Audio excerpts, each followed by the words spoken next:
the intended receiver there. So Miller's going to come out in an empty set. Fry lining up as the fifth receiver out to his right. 3 receivers to the right, 2 to the left. Gerard showing blitz. No one back in the secondary. Miller looks around. Looks like he changed the play a little bit. Snaps the ball. A little bit of high snap. Allen Hess-Cordoza come around the right side, and he's taken down for the sack on 3rd and 5. Big play for the Indians to halt the Pirates there on the first drive of the game. What a play. Again, that was Allen Hess-Cardona, the first one to get to Miller in the backfield. Heck of a play by the senior defensive end there, and he's been one of the guys to watch on the defensive side of the ball for this Indians team. 35 total tackles this year, 9 tackles for loss. So it's going to be number 12, Thomas Grimm, back to punt for the Indians, or for the Pirates, excuse me. And he punts it off. Number 9, Braxton Sloan, back to receive this punt, but he's going to let it bounce. And it trickles down to the Indians' 40-yard line. So that's where it starts. 10:30 left here in the first quarter. And the Indians will start their first offensive drive of the game on about the 41-yard line in their own territory. And that brings sophomore sensation A.J. Pearson onto the field. As I touched on earlier in the broadcast, 1,034 passing yards so far this year, 10 touchdowns, and just 2 interceptions, completing 75% of his passes. And it's not just him, ladies and gentlemen. He has a plethora of receivers and athletes. He gets the snap, looks to his right, and he throws to number 6. That's going to be Joey Algiers, one of his childhood friends, and Algiers works up the right side.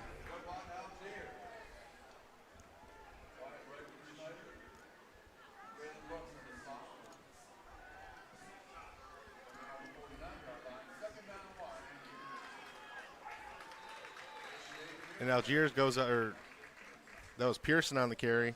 Sorry, trying to get this camera figured out here early on. So that one moves the chains for the Indians, and they're over half field at about the 46-yard line. Pearson passes to Lipinski. Lipinski works up the right sideline, picks up a decent gain.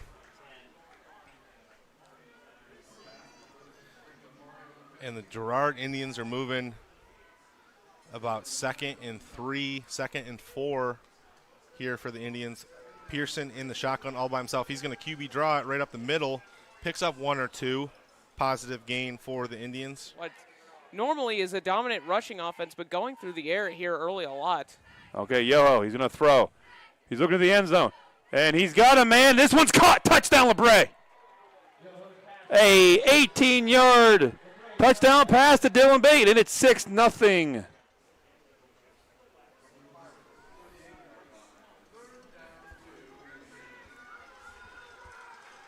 Pearson looks through. He's got Sam Scott to his left. It's going to be a handoff to Sam Scott. No, it's a pass. Was targeting Joey Algiers there on the left side. Completely faked me out there on that one. So it's going to be about 4th and 3 for this Indians. They have a decision to make here early on. Ball spotted just shy of the 38-yard line, going left to right here for the Indians. A.J. Pearson in the shotgun. Sam Scott to his left. 3 receivers to the left, 1 to the right. Braxton Sloan is the lone receiver on the right side.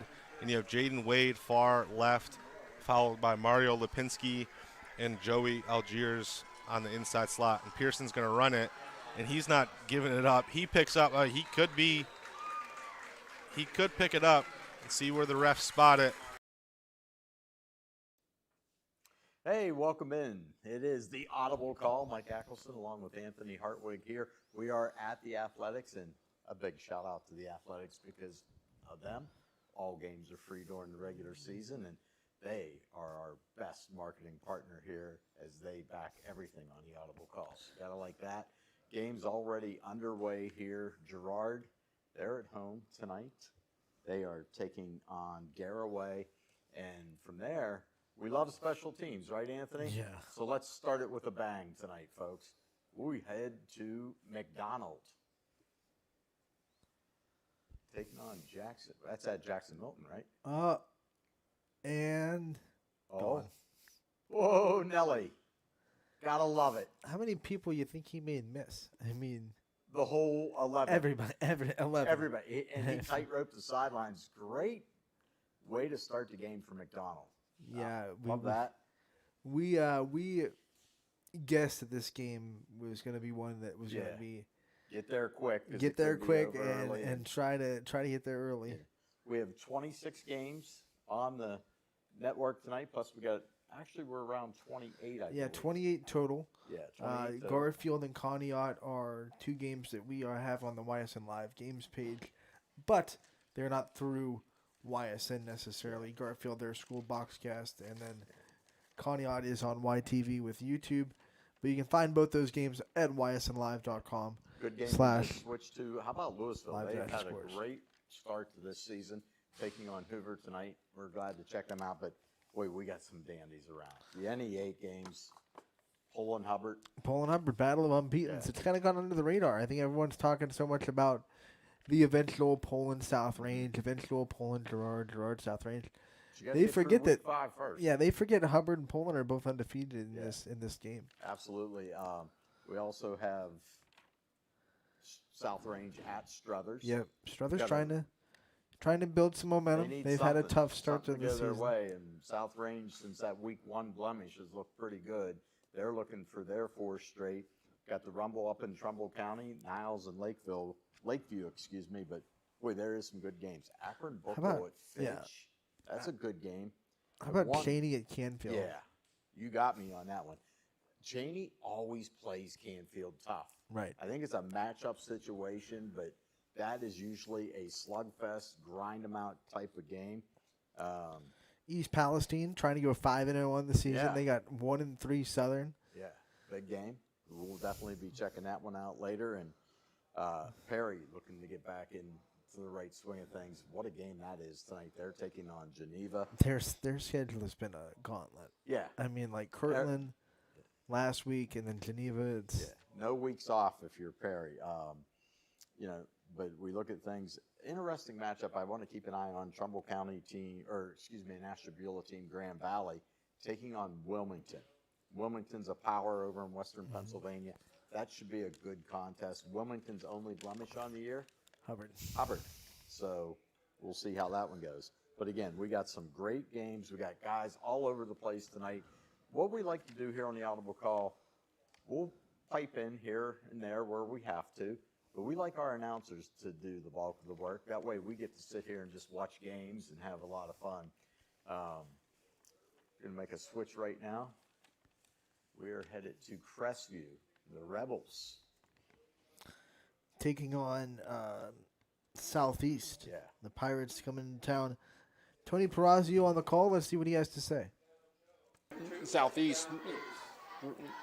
How can Southeast put up with them at line of scrimmage? And right now, it's not The snap. very much in their favor.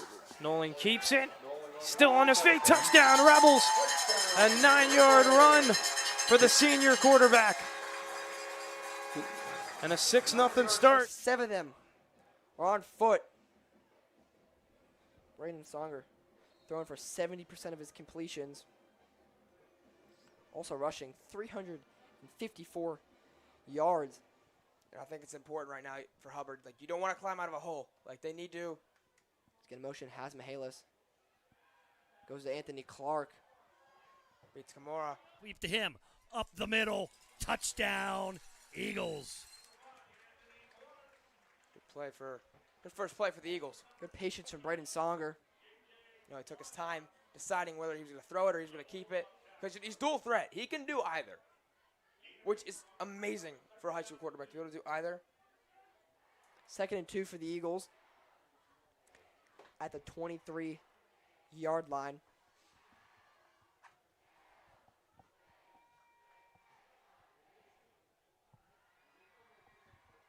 Songer's going to have an empty backfield now. He's got Trips quad right. No, that's quad right. Quad. Motion's has. Keeps himself. Goes to Anthony Clark again for the bubble screen. Tries to get through. He's got a 4th down for the Eagles. Anthony Clark. Wrapped up by Kelly Memo. assisted by Pano Zepolitis. Like we said, someone to watch out for earlier. He is all over the field as a linebacker. He is a phenomenal athlete, strong, quick. Lose about 3 or 4 as North Canton bring in some orange crush there, so it's going to make it 3rd and 18 there. Wilson's going to have to come out with his helmet coming off. And we talk about line of scrimmage. And I think Louisville, it's just a different level. The first 4 games, we called it the NBC portion of the schedule, played 3 former NBC schools, and New Philadelphia is similar to that. Now they're playing Federal League big boys, bigger boys, we'll just say, and getting used to that adjustment. Absolutely, absolutely. Leopards in field goal range. With Parker Dom's got nice legs. Empty set there. Stouffer feeling pressure, and they are not in field goal range anymore. As an 18-yard loss. Owen Williams, the junior, coming off the end. And I tell you what, that's going to be the difference. It's going to be interesting to see because Hoover doing a really good impact. This is a give, and this is right behind the line of scrimmage. We also have a flag that comes in. It may have been a high hit there, unfortunately. Zach Coffey and Gavin Gregory, 2 big guys you do not want to get hit by just like that. Yeah, and Hanzu just got, hit hard. Kick off. And he's going to roll it to about the 30-yard line. So it is probably the best 14-yard punt you will ever see. Because this one. And as a DB, you've got Newsom on the other end. Brett takes the hand off, but get rid of it. Over the top, it's crossing. He's got it. What are you doing? He's unable to come down with it. Great effort. Gotta love the effort. Gotta love the selling out. All right, now it's going to bring up the Lakers 3 and 6.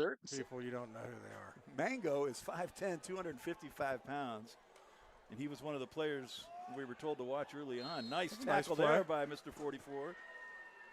And Mandrelli picks up about 2, maybe 3.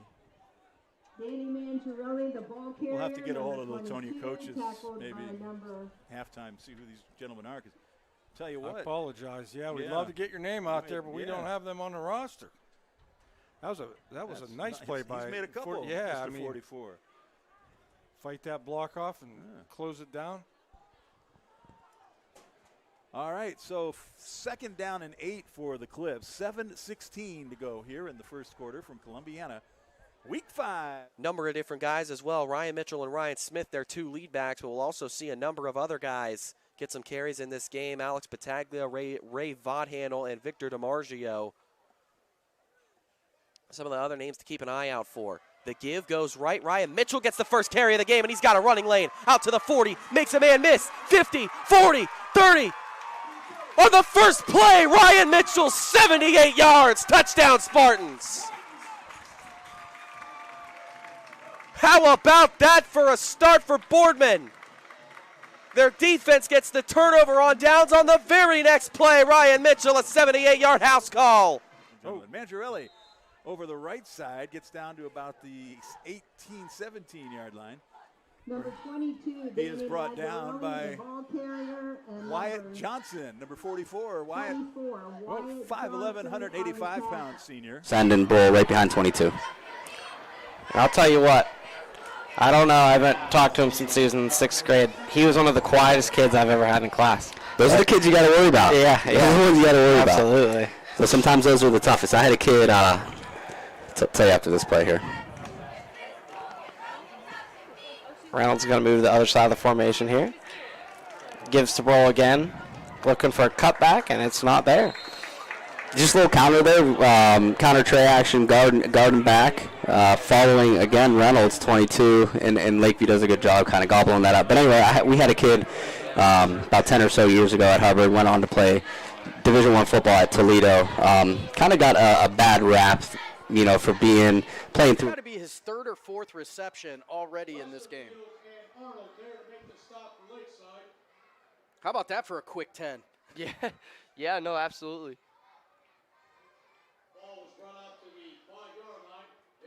So now it's 1st and goal here on the 4-yard line.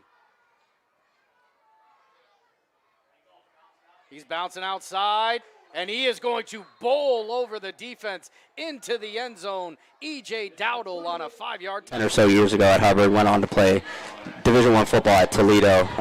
Kind of got a bad rap, for playing through the whistle. And he kind of towed that line a little bit. I'm not going to out him, but he was one of the quietest kids, throughout the week. Just when he got on the field between the white lines, it was just a different animal. Yep. So 3rd and 3 for Niles. That's Joey Lehman. Ooh, and he is going to spin his way into the end zone for a touchdown. So nice run there by Joey Lehman for about a 6-yard touchdown. Yeah, it looked like it was about 6. We talk about this all the time. When you incorporate the quarterback run, you're adding a body to the equation. It's happening right now. And Brown came out of nowhere, got his hand on the ball, and it'll be 1st down for the Bears. A little bit too much air on that ball. Yep. Let's see. What are the refs Should have doing thrown now? that a little bit more on a line, but that's why we've never lost a game. Undefeated. Undefeated. Yep. Never lost a game ever. Not up here anyway. Right. I should emphasize with a headset on. Yeah. I've lost plenty. Believe you me. All right. So Latonia will take over with 5 minutes, 7 seconds to go in the 1st quarter. Bears take over. They have the ball on the 17-yard line. It'll be 1st and 10, Bears. And let's see who we've got for the Bears. I think 74's coming back into the game. Michael Mango. He looked like he got roughed up there a little bit, or that last series. He's limping a little, but he's taking. What do we got? A timeout? Yeah. My goodness. Okay. Well, with the timeout, we will take one up here in the booth as well. Timeout Bears. And everybody can regroup, and we'll be right back with you in just a moment here on YSN. You're not waiting to see what the world has in store for you. It's more about what you have in store for the world. All you need is the opportunity. All you need are the resources of a large university and the advantages of a personalized academic setting where you can experience new worlds in the arts and science. What do you expect here out of East Palestine on the 2nd drive? It was they really mixed it up the last drive. So, and with the ball at the 21, we're going to see where their running game is and if where they their true identity is. And he's looking to throw, and he throws it in the end zone, and he's got a man, and it comes down, and that's number 4, Tanner Morrow, with the catch.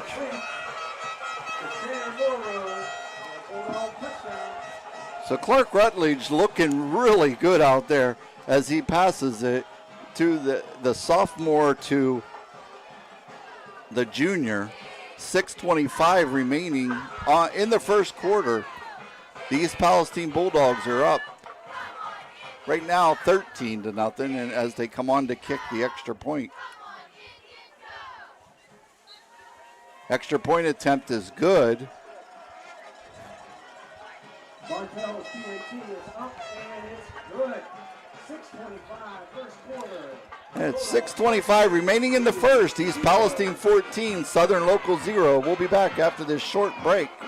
You're not waiting to see what the world has in store for you. It's more about what you have in store for the world. All you need is the opportunity.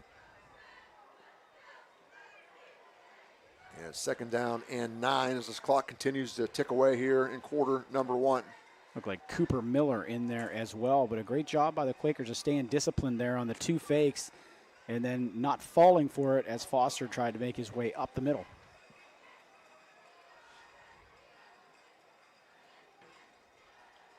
Foster in the shotgun. Rolls out. Pursuit by the Quaker defense is going to bring him down for a sack. That's a team sack there. As they're a fresh set of downs. Levac in the gun. Takes the snap. Misdirection carry to Joey Kopech, who's brought down for a huge loss. Jack McBeth with the ball carrier. Brought down by Jacob Bowser. Jacob Bowser making the tackle that time.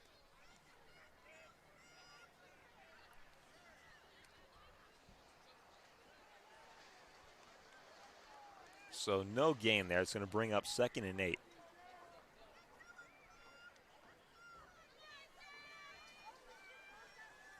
McDevitt going to throw here on 2nd down. Fires this one toward the end zone, and that's going to be completed for a touchdown from 8 yards out.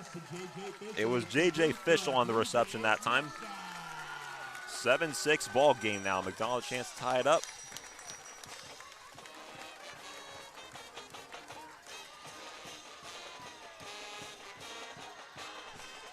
With 2:10 left to go here in the first quarter.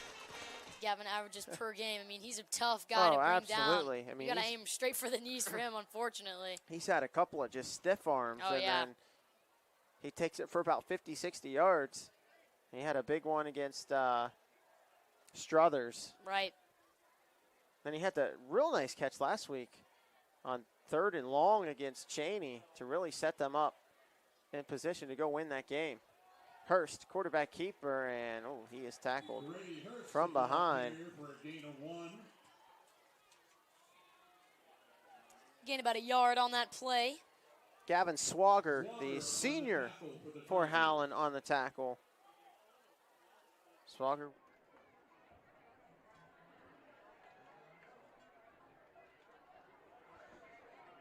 Crute, 2 men, his left and right. He takes it, gives to Sorensky on the left side. Sorensky's got some space. He's down the sideline. Sorensky could go all the way, and he is. Timmy Sorensky, touchdown, Blue Devil. Hurst looking. It's a reverse, and Thomas has it. He might look to throw it. Instead, he does not, and really nowhere to go, but Thomas reverses, still looking to throw it, and there's nobody there. Thomas, he might go. No, he does throw it, and it's caught. Touchdown, West Branch. What a play. Are you kidding me? Great way to make up some time. I mean, look how quick Jeremiah Thomas is. And actually, he is left-handed, so throwing to the right like that and being able to roll back to his right, extremely impressive. Great catch. Great blocking, too, by the guys up front. I mean, Chase G, you saw he was kind of directing traffic there, laid some hits. Excellent job there on 3rd and long. I mean, Thomas finds his quarterback, Grady Hurst, so that's that quarterback-to-quarterback connection there, but great job extending the play from Thomas as Clemens' kick is up and good, and it's 14-0 West Branch, but Howland had that sniffed out. Oh, yeah. But that's just the athletic ability, and a good job by the West Branch offensive line as well to buy Thomas some time. For a second there. Struthers, 7-0. Boardman leads Cayuga Valley Christian Academy 7-0. Ridge up 16-0 on Waterloo. Lakeview and Niles tied at 7. Pearson takes a snap, looks for a receiver on the right side. It's Sloan. Sloan with the catch. He breaks the tackle, and he could be gone. Oh, no, he's taken down around the 8-9 yard line for Girard. That's another big gain for the Indians from the 44 down to about the 8 yard line. So that's a big one. And Girard's knocking on the door again. Pearson gets the snap off quickly, finds Wade on the left side. Wade misses a tackle, and they're on about the 2 yard line.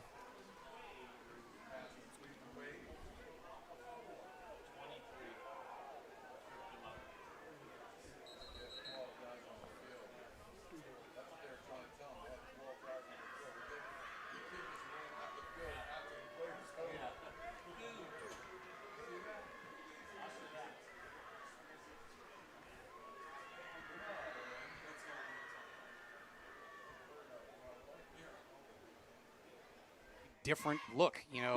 Yeah. We did just find out also that the JV team tomorrow, their game got canceled, so he's probably given these kids as much playing time for the week. They put the work in as well. Deli takes it himself in the Wildcat. Untouched into the end zone. Ethan Deli, touchdown, Mineral Ridge, and it is a route early here in the Ridge. That's Deli on another touchdown run. As you mentioned earlier, you know, the Rams have Bingham, who's their who is not their drop back passer to an extent. He's their bigger body. He's the more natural thrower, but they don't do a lot of like pure drop back passing. Yeah. Deli's your running quarterback. Coach Hake does a very good job of throwing with Deli and running with Bingham. I don't think either one of us were expecting to see Preston Klein this early, but you never know. He wants to get the bodies in there. Like you said, the route's on, and this is getting out of hand pretty quick. Still 7 minutes to go in the first quarter. So we got a new lead going into the second quarter. Ball's going to be marked at the 2-yard line. Pearson looking in for the play call.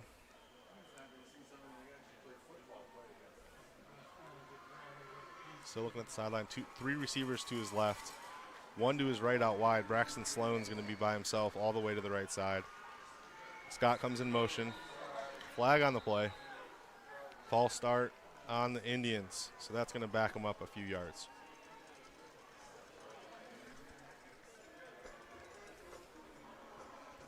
Ball backed up to the 7-yard line for the Indians. First and goal.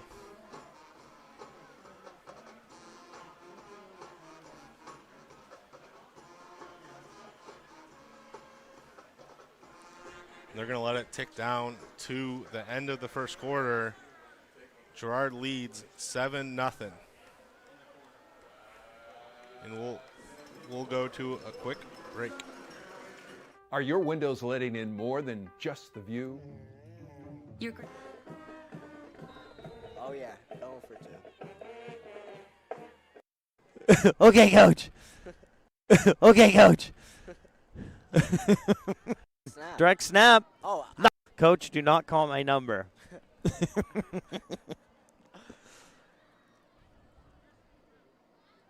And he's not. Oh, Matt Kolacek on, or Dewan's. Yeah, Dewan. Direct snap. Oh, nice good run by move. Dewan. He's going to Good run. score. Dewan Touchdown Bombers. That was a nice move in the hole right there. Woo. All right, 67, Jacob Dolner with the, what is that? You're throwing your fist, a celebration. He's all excited. Oh, yeah. We kicking? Or we going for 2? Might be going for 2. All right, Coach Jordan says we're going for 2. Oh, yeah. Going for 2.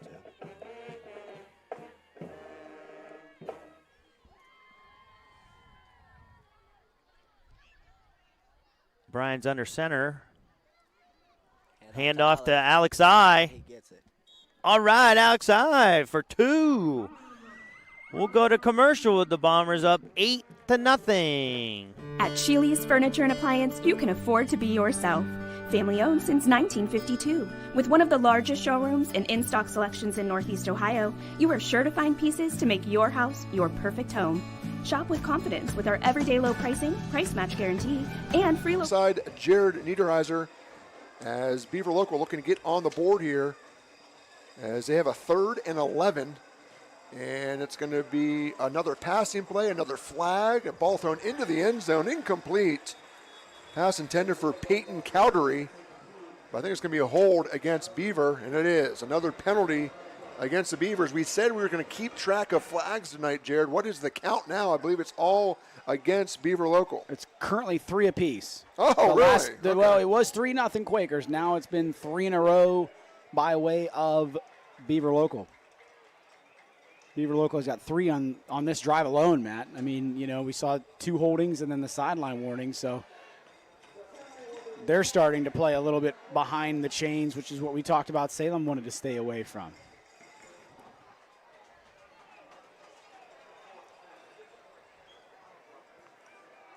So Salem declined the penalty. You're going to force a 4th down instead of a 3rd and 21. So it'll be 4th and 11 at the 19.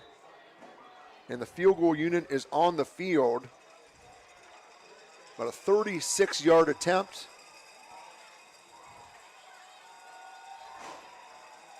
And this is Braden Hall.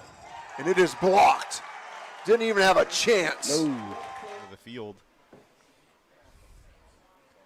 We continue to wait for this one to continue. Columbiana up on Latonia 7-0. United up on Lisbon 14-0.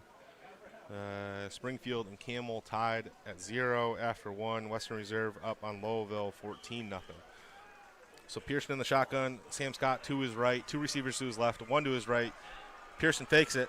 He goes up to the left side, and it looks like he's going to get it. And it's a touchdown. A.J. Pearson with a 7-yard touchdown run. His 11th of the season.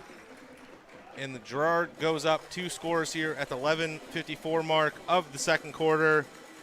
Girard continues to pour it on here early.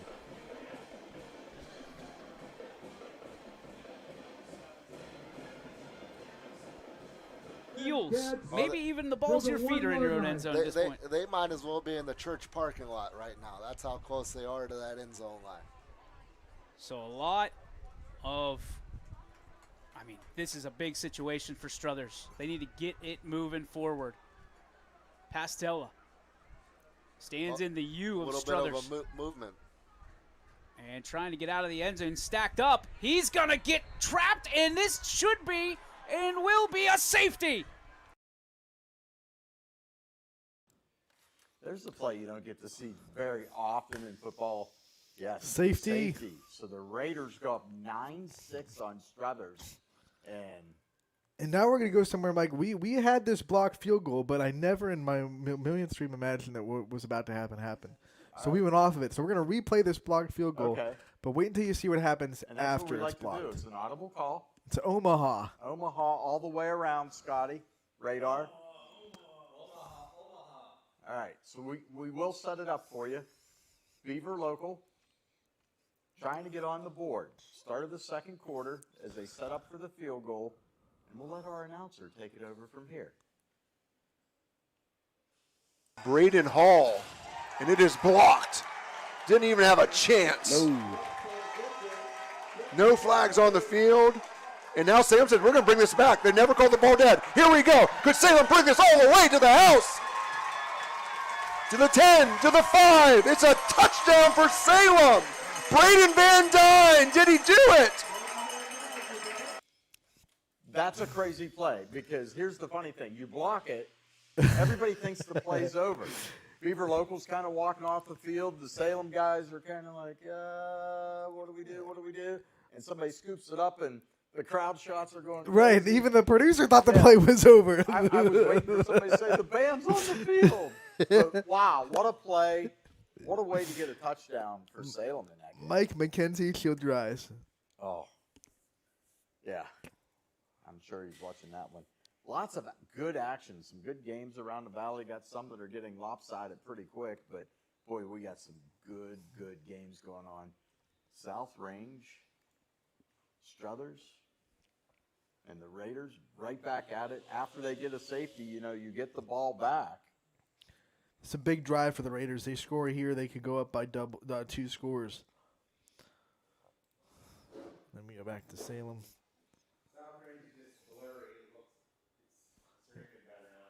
Where are we? Okay. 3, okay. Perry, we got this one up late, but it is up now, and they're up 14-0 over 14-7. 14-7. I couldn't see that 7. That's okay. That's okay. It's a very, very light. That's a late 7. Yeah. Perry looks good in the 14. Almost got to go right across the board there. But Geneva is driving now. And another game that Radar, we had. I heard, oh my word, that's an Omaha.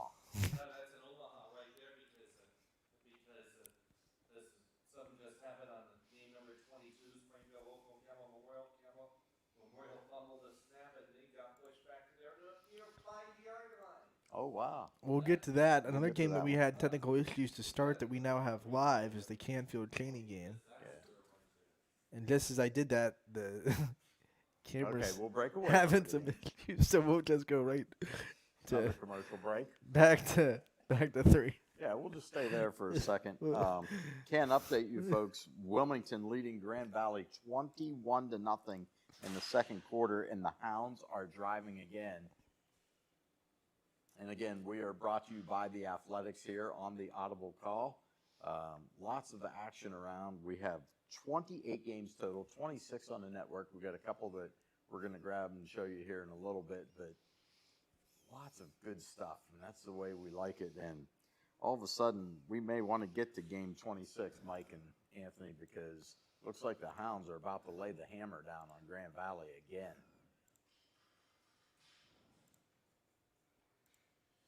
Mike pressed into duty tonight, and he's doing an excellent job. Absolutely. When the few are called, but the few rise to the occasion.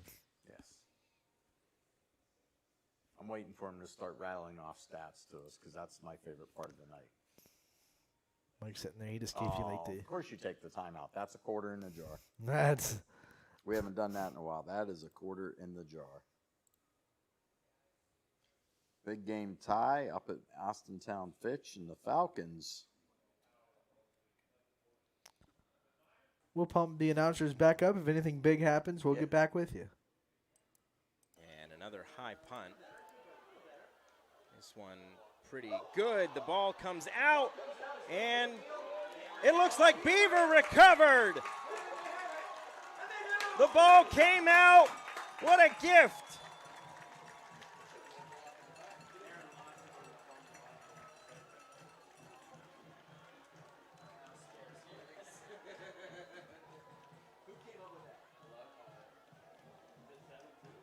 So Beaver, new life as they look to put points on the board with 7 minutes left in the first half, as that punt results in a big gain for Beaver.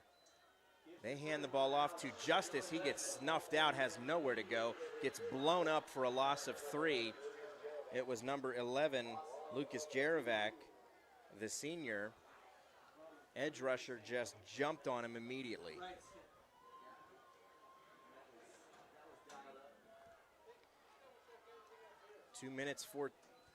Six minutes and 35 seconds left in the first half, as Central Valley is going to take a timeout, and we will take a timeout as well. Flooring, doors, lumber, moldings, it's all. Back once again goes to Jones. Jones has nowhere to go. The ball is loose, and he gets back on it. Actually, it was not Jones back on the football. That was an lineman. That's Nathan Stahl saving the football. And that is a loss on the play, Jared. And now it's another 4th down for Beaver Local. It's almost deja vu here. Yeah. Ball spot in a similar spot as the blocked field goal was moments ago. This time, the Beavers elect to go for it. And they readjust the spot of the ball, so it is 4th and 3 for Beaver Local. Shotgun. Heading off to Schnell. Stopped by a flock. The wall. Stopped by a lot of Indians.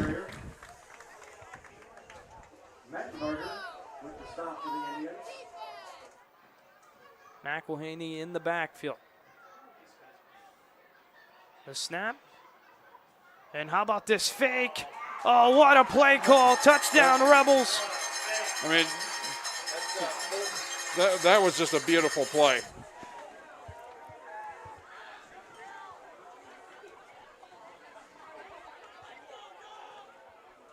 Rutledge in the shotgun, a pitch to Schnell. Schnell is dragging a couple Indians along, but Schnell was tackled in there by Stephen Homan, number 50 for the Indians. Got out to about the 10-yard line. She originally started at the 10, so he did get it to the 8. He got it to the original line of scrimmage, the 9-yard line. It was 3rd and goal here for East Palestine on Southern's 9-yard line as they're knocking on the door of scoring again.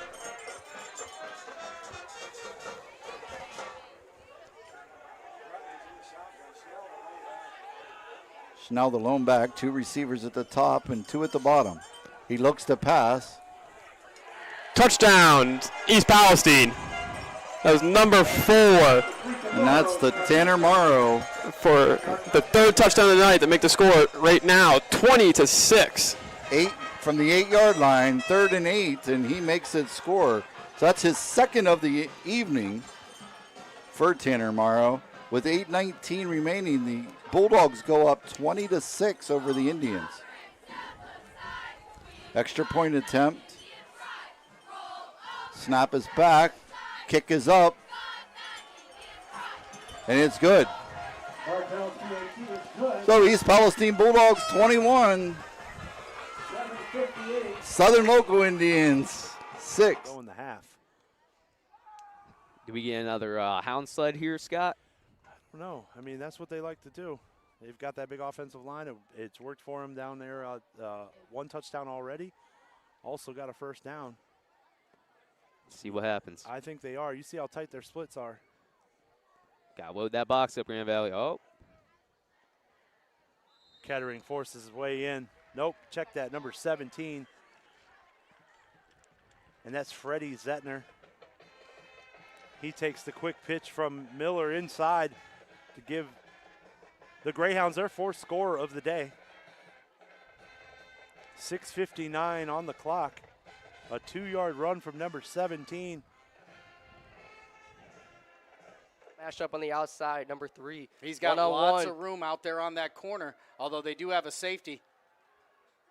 Underneath is Terry Brown on the touchdown. Terry Brown on a 4-yard catch.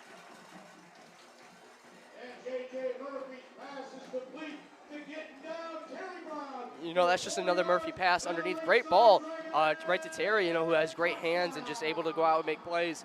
And, you know, that was exactly what we were looking for. I thought they may take a shot to the outside one-on-one, but no, wide open over the middle of the field works just as best. If you're not over there, you take a shot with one of your better receivers than Donatelli, and you draw the pass interference. There it is, pass interference. Inside the 10-yard line. So the ball goes inside the 10, and it is, more importantly for Struthers, first and goal. Yes, sir. So fresh set of downs for the guys with the all-black unis and red caps. Once again in the gun. Cole to the right side of Pastella. And a timeout by South Range. Coach Rock didn't like what he saw, so we will take a quick break. Back after this, it's 9-6 Range, but Struthers threatening once again. Coca's Pizza, your high. Now the offense. Run away and let your defense take over as they've been playing lights out as we're almost halfway through here in the second quarter. 6:30 to go. Cole Dotson's going to be deep to punt for reserve. I'm not good at reading, turning my neck 180 degrees trying to get a number. Uh-oh, that one's blocked. And the Lowville Rockets going to take it right around the 25-yard line, going to bring it up to the 20. That was about as bad as it could. He must be here tonight because normally he texts me for the link. Oh, okay. Rick or Danny? I assume Rick. Rick. Danny's out on the sideline there. I mean, he might have to take a cart there, cruising on the sideline there. All right, so 2nd and 4 here. 3 minutes and change left here. Big possession for Louisville, trailing 7-0 there. Going to give up the gut to Wilson. He's got room, and he is in for the touchdown. Tom Otto with you. Struthers threatening. Trying the inside give again and breaking He's in. loose. Oh, maybe not. And he's going to be just shy of the goal line. Pastella with the keeper. And, boy, that threw everybody off, including yours truly. Well, I like once again, it's all about getting guys to get off the ball, getting people out of the box. I like the motion that drew across, and you're going in back of the backfield, and you're taking a guy out of the play, then you're running where you replaced him. Pastella gives. Cole is going to reach over, and he's going to be in. Touchdown. Wow. That's Cole from a couple yards out with 3:33 on the clock. Struthers takes a 12-9 lead as we await probably a 2-point play here again. I would imagine. Yeah, 2nd and 8 here, Chad. What do you think the Lakers are going to do? Under route. Just kidding. We're going deep. Money.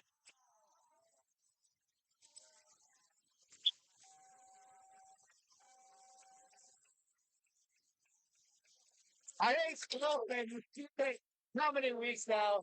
Takes the deep ball, makes the leaping catch, and it's good for 6. Lakers strike. No, it's 22-7 over the Heralds with 8:10 left to go here in the second quarter. That was smooth. It was smooth. That was smooth. And I think that Jace took exception to not winning the damn good play of the week. So he's like, put that one in there. Hold on.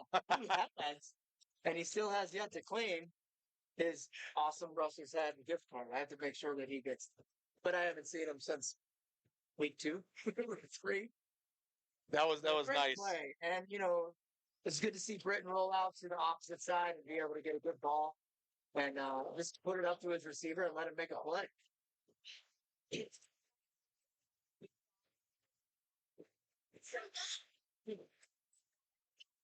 Lakers lining up for 2, I believe. You've got William Baher and Sean Crossan going out wide left. Got Donald Obhoff and Alex Simon out to the right. Donald Obhoff's going to move down. Tighter formation. How nice is it to have that ability? You know, and that's where those little runs that Britton was having helped. Britton rolls back out to the left. He's mad, but he makes a nice little cut.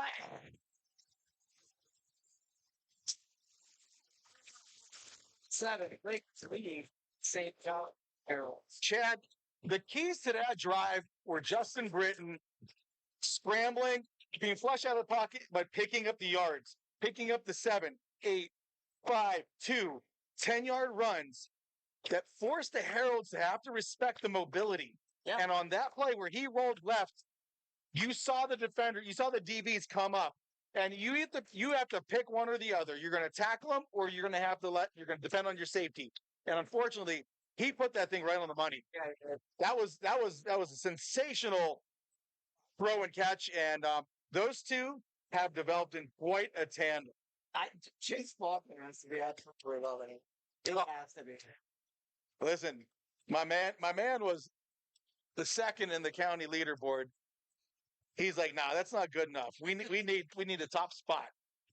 And you know, Jace operates with that bravado, and he does. Every good wide receiver does. And he's here on this offensive series for West Branch.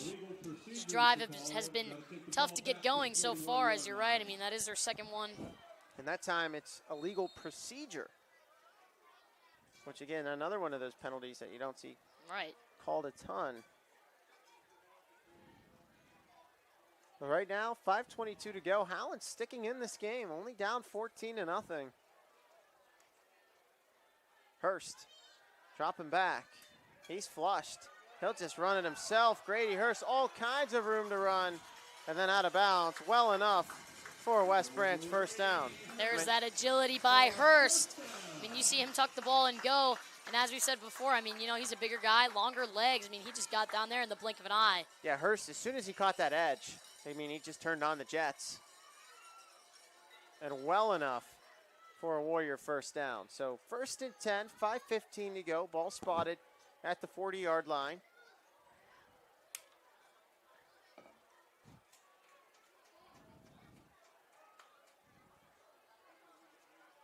Don't give this one. No, Hurst will keep it. Hurst up the middle. It barrels down at the 30-yard line. Another great run. It's another Warriors first down.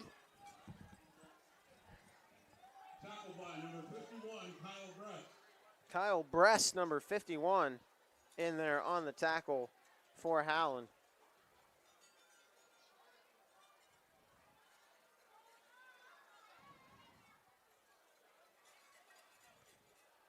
So 1st and 10, ball at the 30-yard line after the run from Hurst. Grady dropping back. He's flushed. He's looking towards the end zone. That one, there is a flag. That's going to be incomplete, but it will be pass interference. Francoso. Network. Watching the replay there, it looked like he and the defender might have banged knees. So we'll see. Owen Wilson, obviously a very tough player, tough kid. For him to be in that much pain, obviously took a pretty big hit there.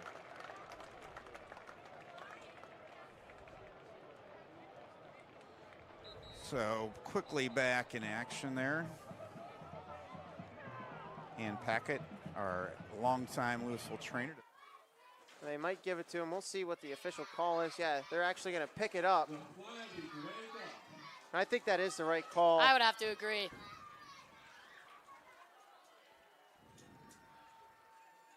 So no flag for Howland. So it brings up 2nd and 10. Ball still spotted. Off. First and 15 from the 26. Weimer jet sweep as he's inside the 25 down to the 23, and a quick timeout called by Springfield. Their second timeout here of the first half. Jet sweeps are so effective when they're set up correctly, and Springfield clearly has that as a staple in their offense. And when you have it as that kind of benchmark in your plays and how you call plays, boy, it's really hard to defend. In their experience, I've talked about it, it's a play they run often. Last year they ran it quite often. Coach Slopak was part of the staff last year with Coach Guerrero. And this is just So it brings up 2nd and 10. Ball still spotted at the 30-yard line.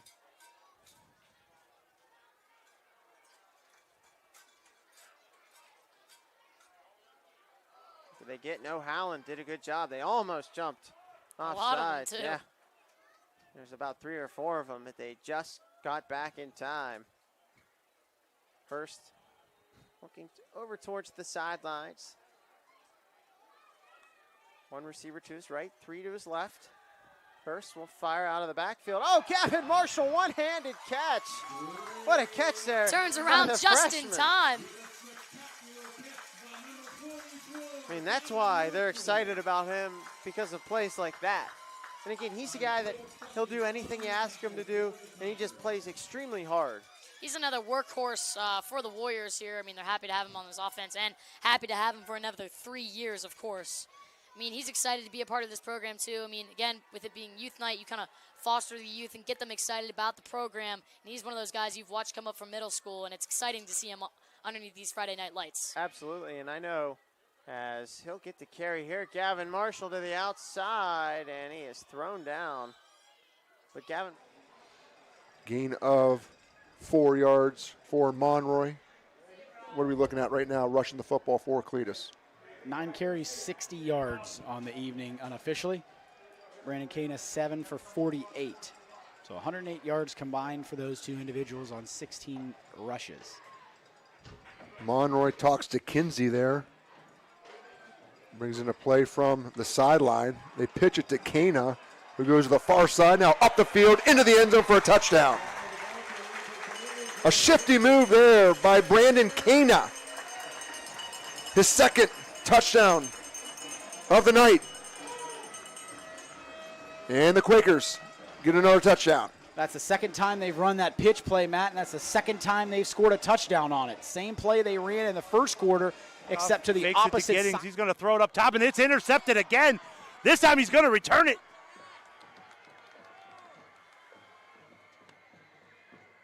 Squirts through, and he's across midfield. He's going to take it goal line to goal line.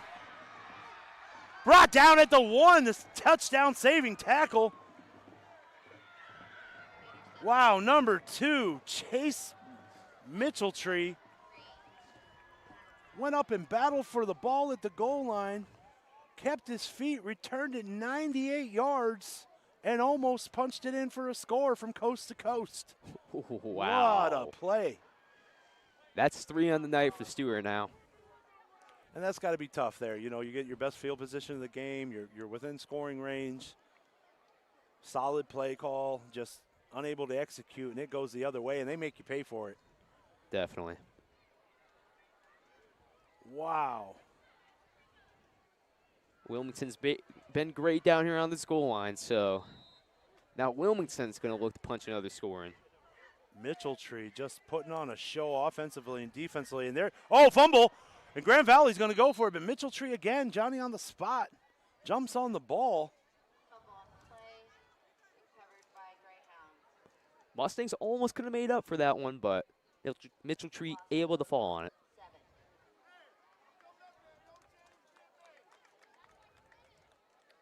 Approaching 1 minute to go in the half here.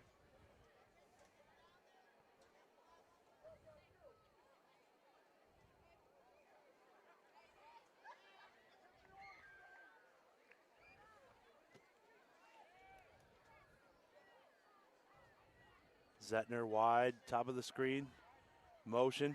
Hands off inside to Cam Kettering, and he walks into the end zone again. As Kettering goes from 8 yards out with 45 seconds left to go in the half. Walks in for his second score of the game, third. Second for him? That will be, yes, the second score of the game for Cam Kettering. He's frying his potatoes out there, cooking up some kettle.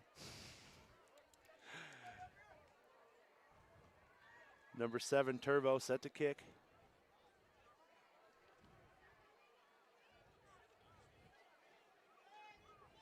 Steps through it, up and through. And that's good there with 45 seconds left to go in the half. 35-0. It's been all good goal line stand down here. After suffering that turnover. Sides or not, but that time they do flag the Tigers for it. It's quite the costly one, too. Now, as the Warriors are inside the 10-yard line.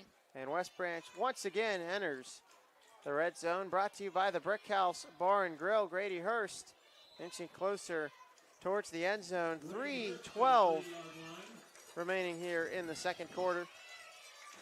They got to score here so we can see the light show, Michael. That's my favorite part. Oh, that's by far the best.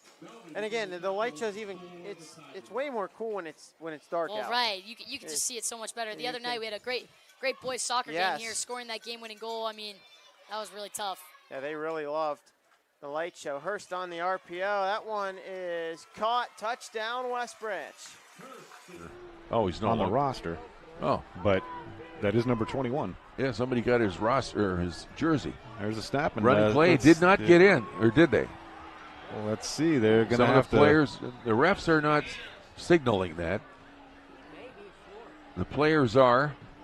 Looked to me like he didn't quite make it. What do you think?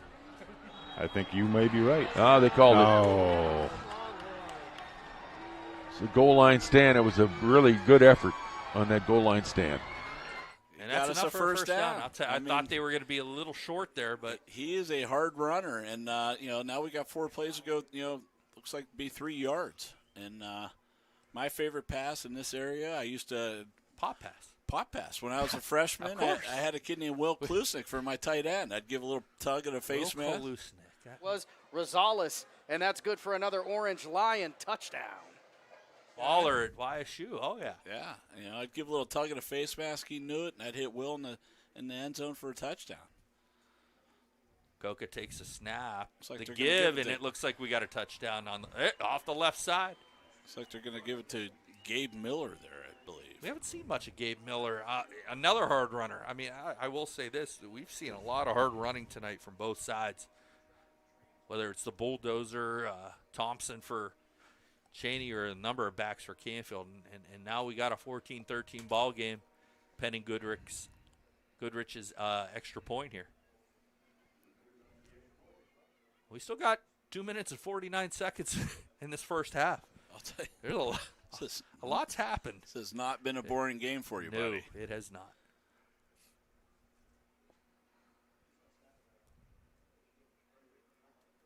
We're ready to go here. Snap. Boy, he gets the snap, fakes it, and rolls left. Nobody out there, though. He's going to have to throw over the middle. He's got Johnson open. Johnson, Senator. That's a touchdown. Clippers. What a catch by Senator Johnson. For Hayes to be able to find him in the back corner of that end zone, that's his second touchdown of the game. Touchdown for the Clippers. Hey, Joe, that one actually counts. That did. Finally got one that counted. Like 23-yard touchdown pass. Hayes McCoy to Senator Johnson. And you're right, Coleman, second of the night for Senator. And now Jeffrey Malcolmson going to try to get his third PAT of the night. And it's good. Boots that one. Jeffrey Malcolmson. So Malcolmson 3 for 3 on points after tonight. And right now we have got a 21-0 lead for the Clippers. We will be right back with the rest of the first half for you right here on YSN. Toyota of Warren, trusted to get you. 37-yard line in their own territory. 2:47 here left in the second quarter. Whistles are blown. Timeout, Girard, and we'll be back after a quick break. What I appreciate about Greenwood Chevrolet, they really seem to demonstrate their willingness to go the extra mile. The greeting was so friendly and made us feel comfortable, like we came to the right place. Our salesman was Joe Kovacic, and he seemed very friendly and was a good listener and just seemed to really pay close attention to what we were looking for. Greenwood Chevrolet truly went the extra mile for us.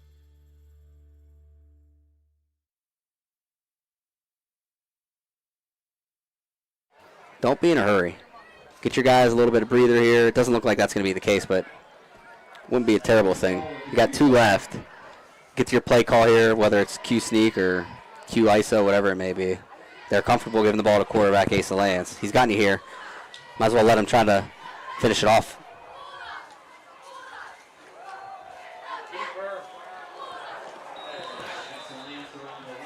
And Lance goes backwards a couple yards there on a, looked like a zone read. From our angle, it looked like Luke Nixon was going to walk into the end zone if that ball was handed off. I'll tell you what, another thing, too, just we've been talking about Cunningham going in motion. Nobody ran with him there. So maybe look, too, he can catch the ball, get him out in the flat, and trust him that he's going to beat whoever's trailing him to the corner of the end zone. I noticed that, too. Yeah, great eye by you. Was your eye? We're on the same page. We are on the same page. We take a week off, we refresh a little bit. Looks like Coach Jolie here is going to let this go down 25 seconds, and 24. then Asa a little bit slow to get up there, so trying to give his quarterback a little bit of an extra rest, too. Was out there. Okay, timeout. As Hurst looks over towards the sideline, so the Tigers catch a break. Bring up 2nd and 10. Play clock winding down. Yeah, play clock down to just 5 seconds. West Branch is going to have to hurry up and get off this snap. They do just in time as Hurst, he'll fire across the middle of the field. That one's caught. Jeremiah Thomas at the 20. Across the 10 and into the end zone for a West Branch Warrior touchdown. And there you have it. They go deep again. Just like I said earlier, 1v1. You don't want that to happen to you. What a throw there from Grady Hurst. That was a just right in the basket type of throw. Perfect pass from. Yes, Jeremiah Thomas didn't have to do too much there. And No. again, like you talked about plays before with his interception, I mean, capping off that drive, I mean, he's working great on both sides of the ball. I mean, really just used his speed there. Didn't get tripped up. Just marches right in the end zone. So he missed the throw to Weisel as this extra point up, and it is good by Grady Hurst. Makes it 28-0, but he missed the throw to Weisel. Football aside, you hope that he's okay. We'll take a brief break here, and we'll be back after he gets some attention. There are 4 members of GoldenStringRadio.org that works. Scores real quick, and it's now 28-0. Yeah, just 8. They're getting some penetration on the defensive front. Stiltner shaking his throwing arm. I think he might have had something that smarted on that play. Yeah, Cedino and Harris are out on the far side. Brady Vera on the near side along with Googe. Stiltner gets the ball. 3rd down and 10. Throws it. A bullet across the middle. Nice play. Nice catch. Nice pitch and catch. Yeah, Devontae Harris. Well thrown ball and a bullet, too. Devontae Harris at 6'2", 156 pounds, pulls it in. Brings up 1st down. They've started the clock again, even though they didn't get the markers in place. The snap to Stiltner. Stiltner looking to throw the ball again. He's being chased. Throws the ball, incomplete. Devontae Harris again with the reception. Clock stopped, so somebody got out of bounds over there, I think. Or 2nd down and 3 yards to go at the 47-yard line of Lutheran West. That's a short 3, too, Joel. 14-6 here. Spartans are on the move, but they don't have much time. Well, it shows they have a timeout on the scoreboard. Right. Stiltner back, and he throws the ball long. Long Deep. throw He's got downfield. someone out there. Brady and Vera catches it. Vera catches it, complete down to the 7-yard line is where they'll mark that one.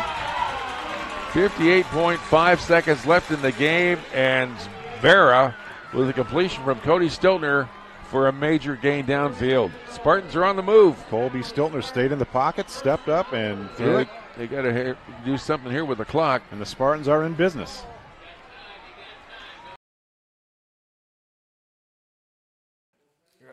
Hey, welcome back to the Audible Call. Mike Ackerson along with Anthony Hartwig. We're getting to that time where we want to make everybody shine. Yeah, Halftime. it's the bands. Yeah, we're going to be showing some bands. Bands are out on the field. Right now we have Conneaut, Lutheran West up for you. If something big happens in the game that still has action going on, like we'll head out to Canfield right now. It appears Cheney's close to punching another one in. I told you that would be a dogfight. Yeah, it always is, and it's not disappointing tonight either. Yeah. But anyhow, we're going to put some bands up for you, but we got game action. We'll go back to that. And as always, let's let the people from the band make the sounds. It's a lag.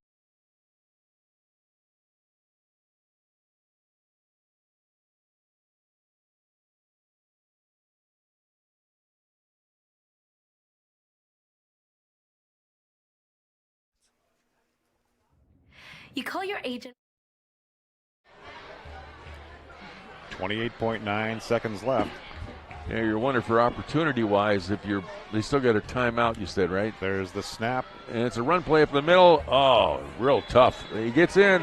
Spartans are marking it, or they're signaling. No indication from the officials yet. They are short, and the clock is running. We've got 3rd down and goal from the 1.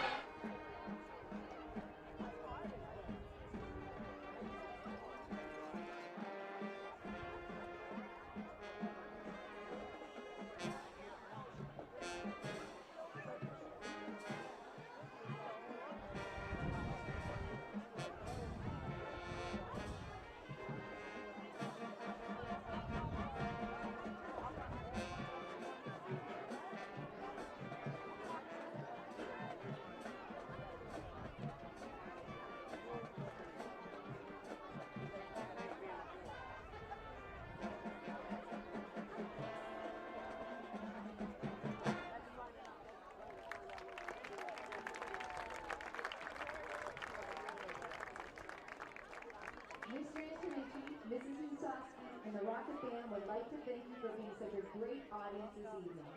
We wish the Western Reserve High School Band best of luck for a great year. We close our music of the 2010 show with Super Bass.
Ladies and gentlemen, the pride of Louisville.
Also from the 90s, a group called CNC Music Factory came out with a great song called Gonna Make You Sweat. But this new arrangement hasn't done anything to make it more popular because most people know it as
our final song of the evening is a great, great song by Earth, Wind & Fire.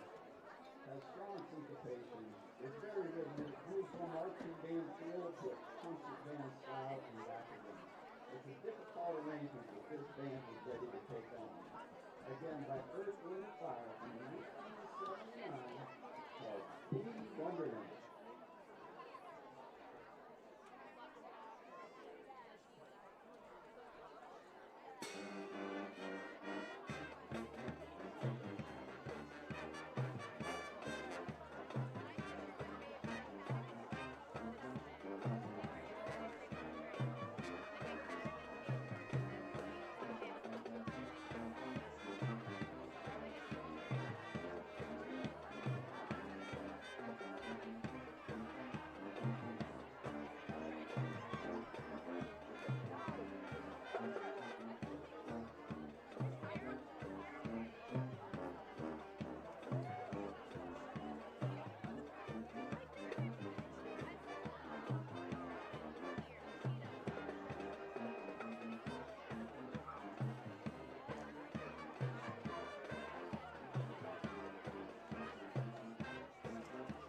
craftsmanship to us is 60 years of pride and dedication. Passed down from generation to generation. The hardwood floors that your kids take their first steps on. The solid wood doors that you quietly close at night. The things we create day in and day out are the products that end up turning your house into a home. At Baird Brothers Fine Hardwoods, uncompromising quality and craftsmanship built our business. And it will keep us moving forward for generations to come.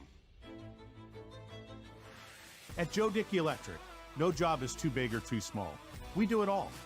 We power the plants that help bring us together, the businesses that help our community thrive, and the home that you've been dreaming of. We'll even install a light bulb for you. With over 65 years of commercial, industrial, residential, and 24/7 emergency services, you can trust the experts at Joe Dickey Electric because we are everything electrical. I'm Matt Crystal, and I've been a customer of Greenwood Chevrolet for nearly 10 years. The biggest thing about Greenwood that we love is you get that family-owned aspect that comes into play. We always work with Paul Kello. Paul makes it very simple for us to come in, purchase a vehicle, no different than we go and buy anything else. No hassle, no haggling. We drive them off the lot. Very simple process, which makes it a lot easier for us as a family of 6. Don't have to worry about it. I'm Matt Crystal, and Greenwood Chevrolet went the extra mile for me.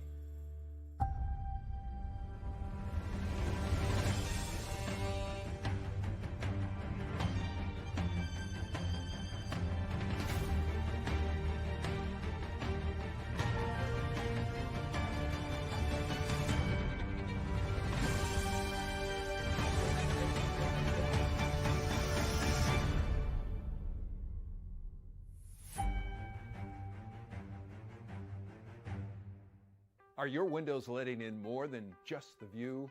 At Window Depot, we believe replacing your windows shouldn't be a hassle. Our experienced team handles everything from consultation to installation, making the process smooth and stress-free. Upgrade your home's comfort and energy efficiency effortlessly. Contact us today for a free consultation and discover how easy and affordable it can be.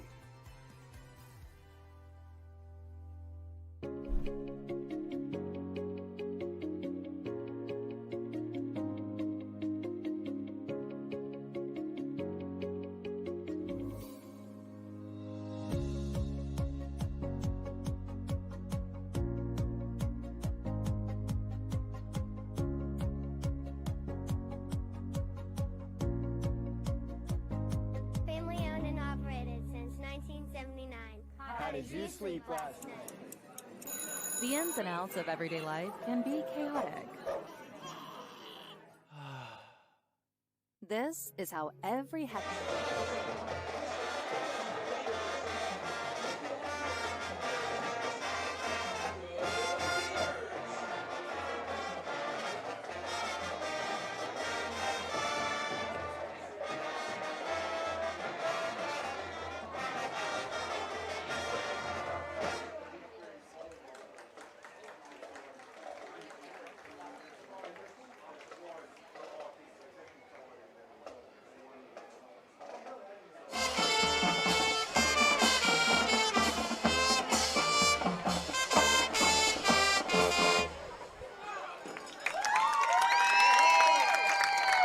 Our final tune is by BTS and features our drum line. The MIMB gives you permission to stand, permission to clap, permission to sing, permission to cheer, but more than anything, we give you permission to dance.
Mighty Indian Marching Band would like to thank everyone in attendance this evening, and we hope you enjoyed our show.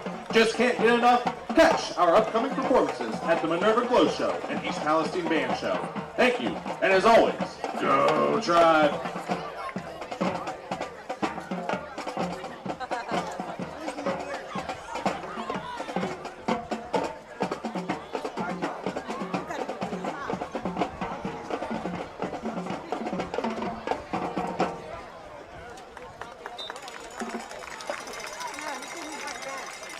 One more time, ladies and gentlemen. Let's hear it for both bands tonight. Fine job.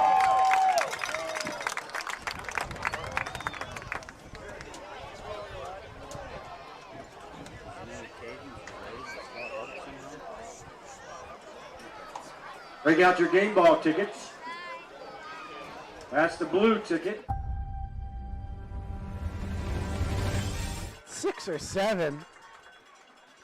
6 or 7? Yeah. Gonna be second and 3 for the Blue Devils. We're children. We are children.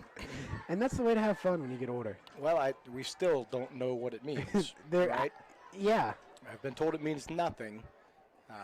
So whatever that 6-7 is, that's about what he picked up, and I don't know what it means. Well, ask Olivia. I think she has a good understanding of it. Yeah, she's had a long talk about it. Sorensky with 2 linemen lined up behind the guards.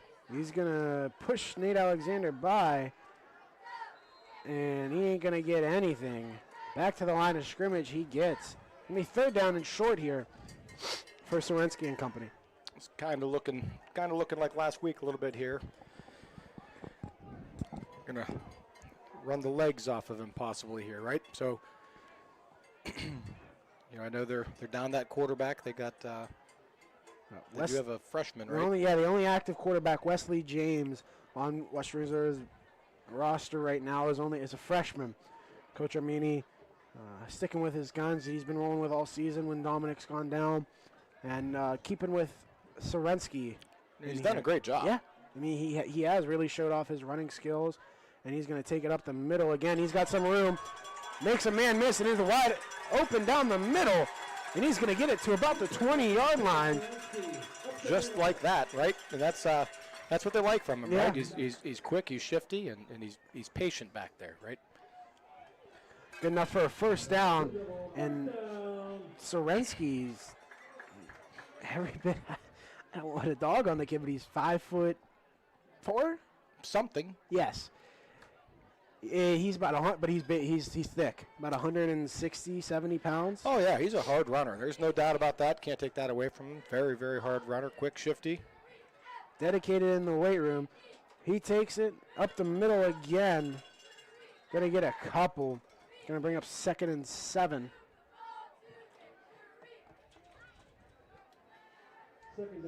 Dedicated in that weight room. Does what the coaches asked for, and the results are showing here in season of all the hard work he's done in the offseason. Getting put into a position that he never probably really thought he'd get put into. I'm getting dogged on for no reason. By the family. 9 minutes ago here in the 3rd quarter, and what I've really seen was with this kind of running scheme is that the quarters go by quick. They do, right? That clock keeps on ticking, right? Mm-hmm. This one given to Nate Alexander here on the right side. He gives 1 stiff arm, 2 stiff arm, and falls at a knee tackle right around the 15-yard line. Going to be 3rd and about 5 here for the Blue Devils. He pretty much had a defender on him that whole time, yeah. Right? Was, 1st stiff arm, 2nd stiff arm, and still able to get a couple yards out of that thing. Did a great job. And Lowville stretched that play way out there, too. So, the defense kind of kept him in check there, and, he worked hard to get the yardage that he did get. Sorensky calls a man in motion. Takes it himself up the middle.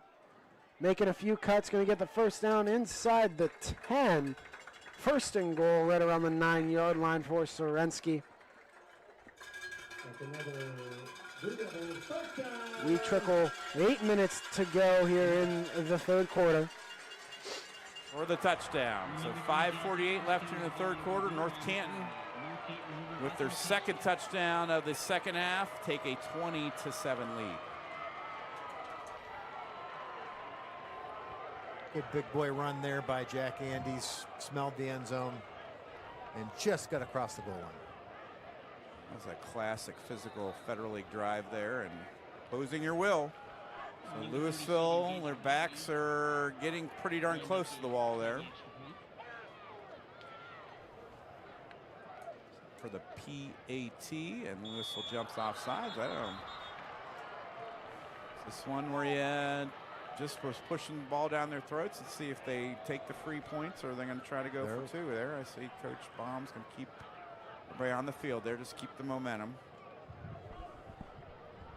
Which I think is a smart play right now. David Wadley set the kick here. Aiden Kavanaugh, the holder.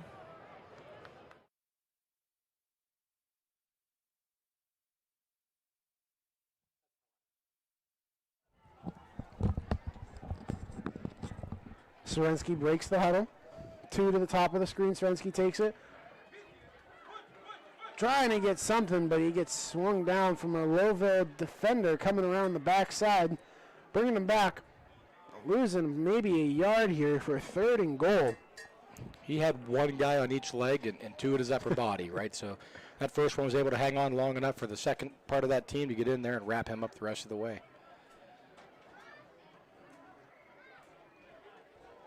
Honestly, I'm trying to find some type of gap to that right side.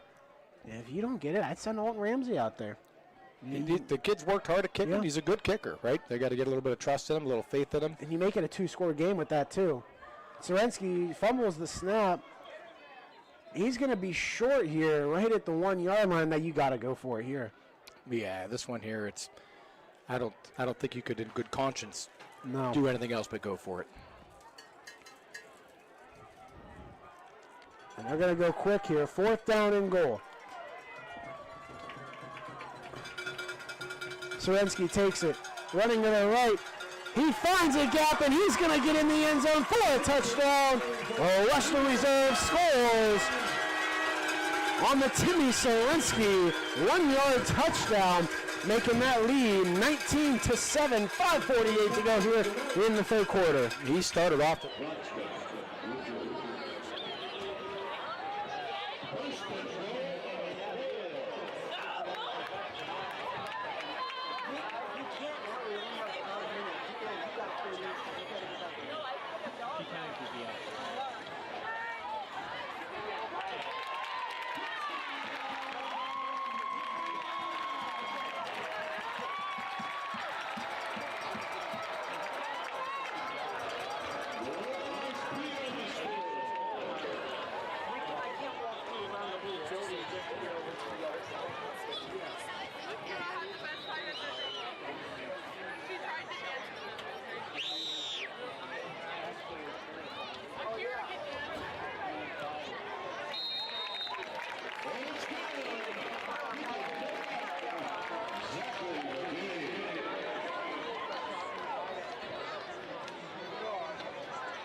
We're going to have to wait on this signal,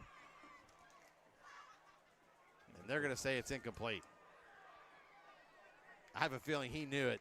He just tried to sell it. Yeah, he was. And why not? Back. But it looked like there might have been an opportunity for him to try to work on the right side in the open field.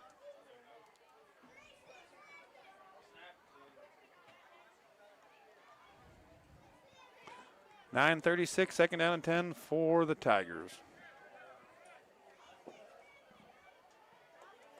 They are on their own 34-yard line, trying to get the spark into some offense.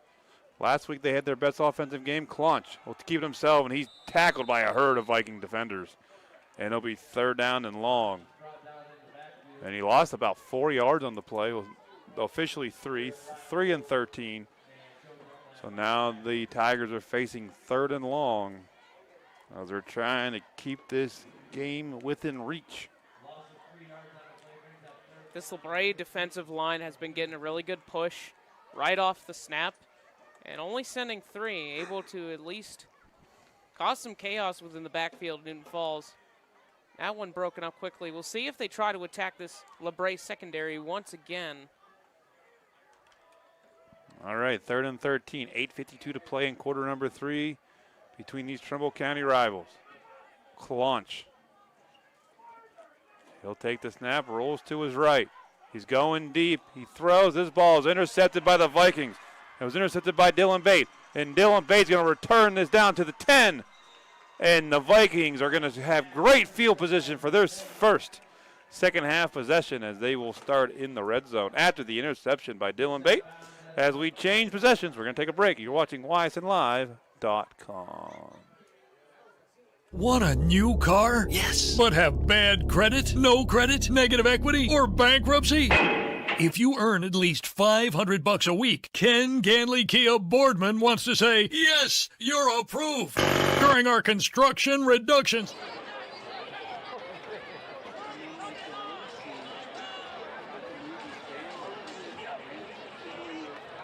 Six for Niles.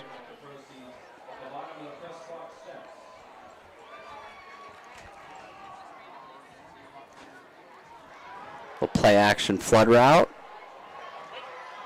Lehman looks for Broll, but it's going to be incomplete. You just ran out of time there. Let's say, was that 14? Yep, that was Broll. Just kind of ran out of real estate there right at the front pylon.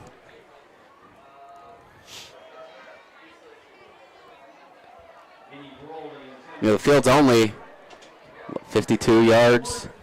Yeah, yep. 52 yards wide. You start running out of room when you're rolling out.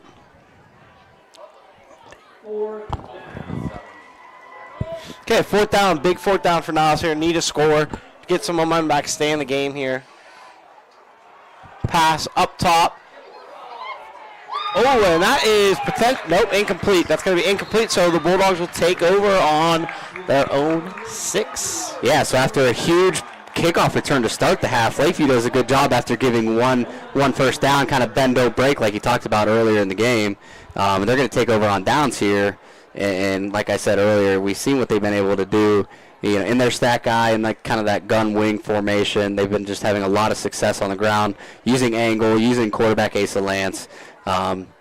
I don't foresee too many changes because of the success that they have, but when you go into halftime and you have that success, you kind of go into halftime like, okay, what can we do off of some of the plays that we had success with? Some play action, tight end routes, quick throws. This deep into your own red zone, it looks like Lakeview's going to go into the comfortableness of their stack guy, kind of get out of this situation that they're in. So Niles really loading the box up here on defense. That is going to be Callan Cunningham. He's got room. Can Cunningham break away? Ooh, nice tough run, and that's a great run by Cunningham there. So, and 19 is going to be done for the night. Yeah, a little extracurricular at the top of that route. Just got to make sure that the guys that weren't involved in the play. And gets it out to about the 25. As he is tackled in there by number 60, Cole Forbes, once again, the senior from Southern Local. Gets the ball to the 25 for a gain of 1. So it brings up 2nd and 9. East Palestine has quieted this Southern Local defense here in the second half so far with just play after play of nonstop grinding. Rutledge in the shotgun again. 3 receivers to the bottom of the screen, 2 to the top. Empty backfield. Rutledge in the gun with the pass. Completed. Looks to be close to a first down. Depends on where they mark it. Rutledge pass complete to Snell. As it looks to be another first down for East Palestine. And that was Zach Snell again, number 12, the senior for East Palestine. Seems to be Rutledge's favorite target tonight is Snell. 1 receiver to the bottom of the screen, 2 to the top, running back to his left. Hands it off. as he gets down to the 11-yard line of Southern Local for a 2nd and short.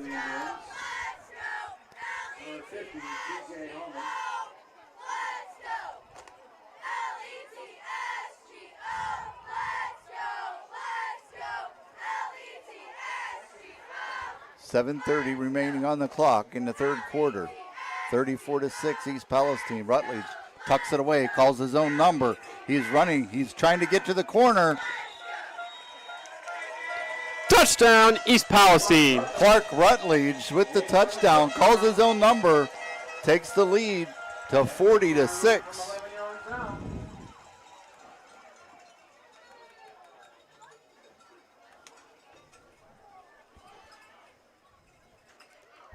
How long was that touchdown run? It was 11 yards. Yes, it was 2nd and 5 on the 11. Yes, 11 yards.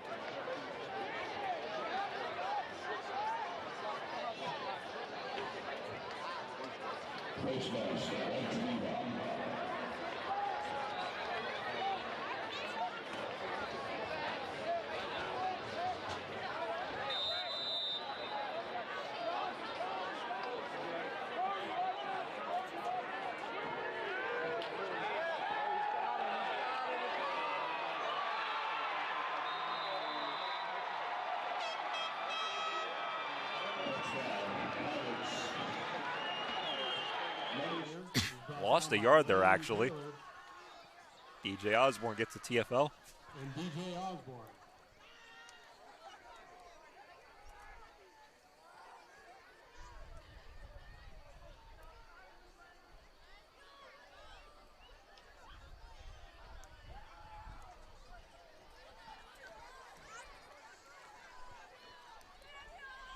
All right, Blue Jay fans, let's make some noise.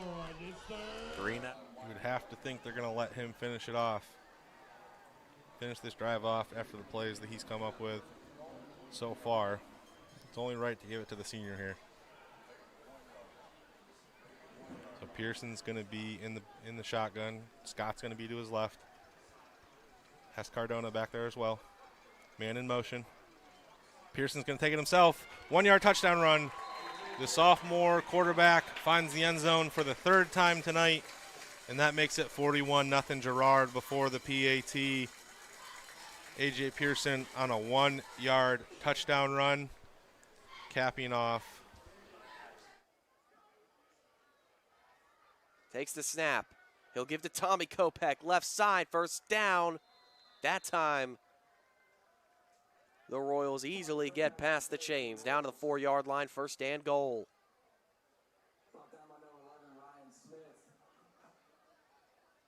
Sets up the Royals 1st and goal from the Boardman 4-yard line.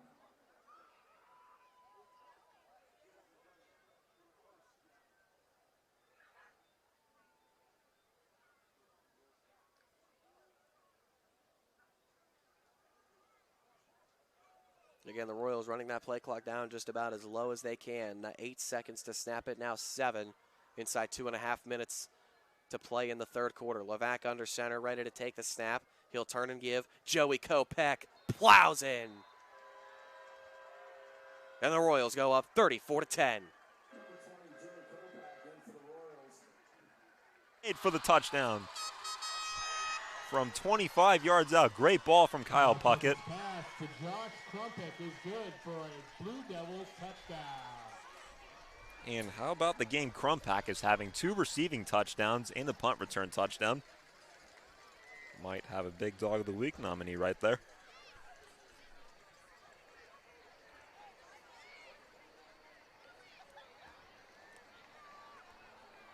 Now the PAT from Larson. Anthony Larson's back to kick the extra point. And that one's going to be blocked. Extra point is blocked and no good. So McDonald just gets 6 out of that one. The kick was blocked by Jack McDevitt blocking that one. Swensky calls for it. Handoff to Alexander. Alexander to the left side. He's got some space again. Alexander is just going to walk into the end zone as he scores another touchdown. 41-yard touchdown from Baby Nate, increasing that score to 25-7 pending the extra point. And I think the Western Reserve Blue Devils want to go for 2 here. I was able to follow that one. I did a much better job. I got kind of confused there. I was kind of stuck in that thing where I was talking about your mom being my aunt, which is clearly not the thing, right? It's my sister-in-law, right? My kid's aunt. Aunt Shell. And Uncle Chuck. And Uncle Chuck, absolutely.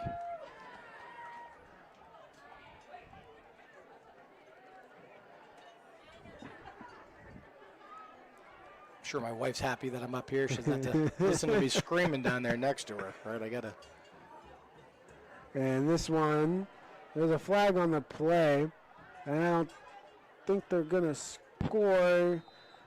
It's going to be on Western Reserve. The penalty, someone didn't get set. It's going to be no good anyways. Louisville's going to decline the penalty. 25-7 in favor of the Western Reserve Blue Devils. We'll step aside or we'll be right back. At Sheely's Furniture and Appliance, you can afford to be yourself. Family owned since 1952. With one of the largest showrooms and in-stock selections in Northeast Ohio, you are sure to find pieces to make your house your perfect home. Shop with confidence with our everyday low pricing, price match guarantee, and free local delivery. We want to exceed your expectations, not your budget. From recliners to sofas to accent tables. The clock continues to wind here in the third quarter with 4:47 remaining, 41-6, East Palestine leading.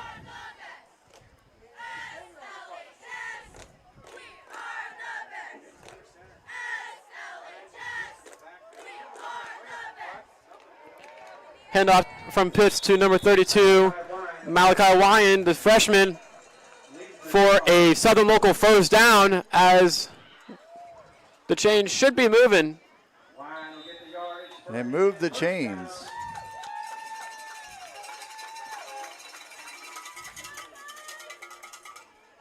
.4:11 remaining in the third. Running clock.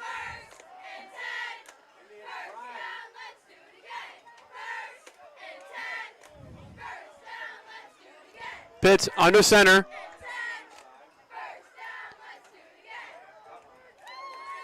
As we have a flag on the play, it'll be a false start on Southern Local as the wing player had moved when he was not supposed to.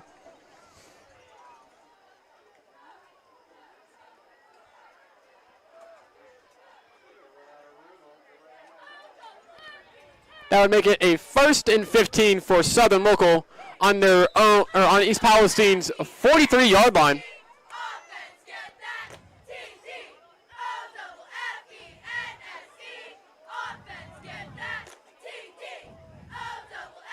He hit the hole, and that's what he's done.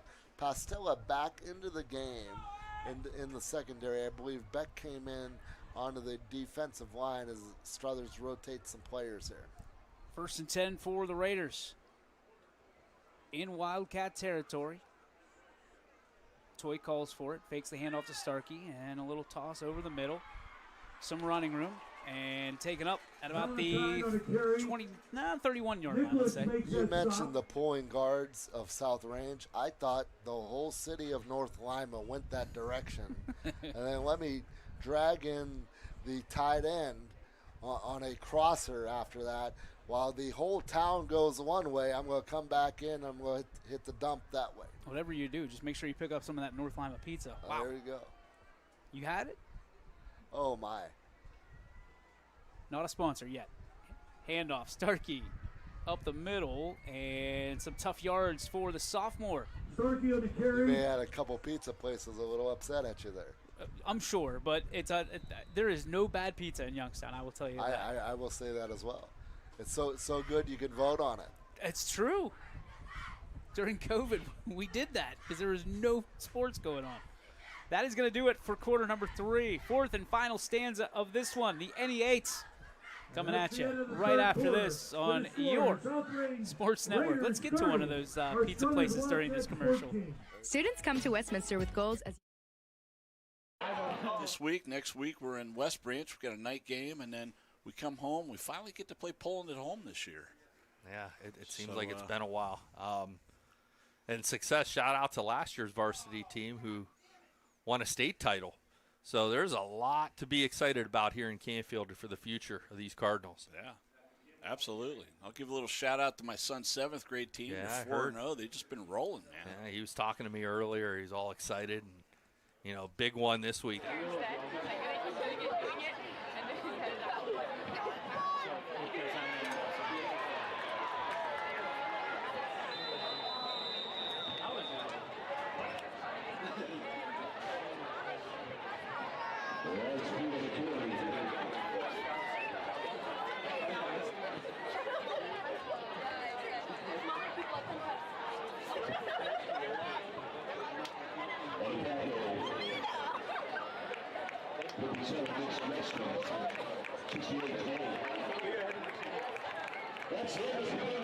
Again, that's Perdina. He gets down to about the 5, or Turdina, excuse me. That is enough for a first down. It is 1st and goal.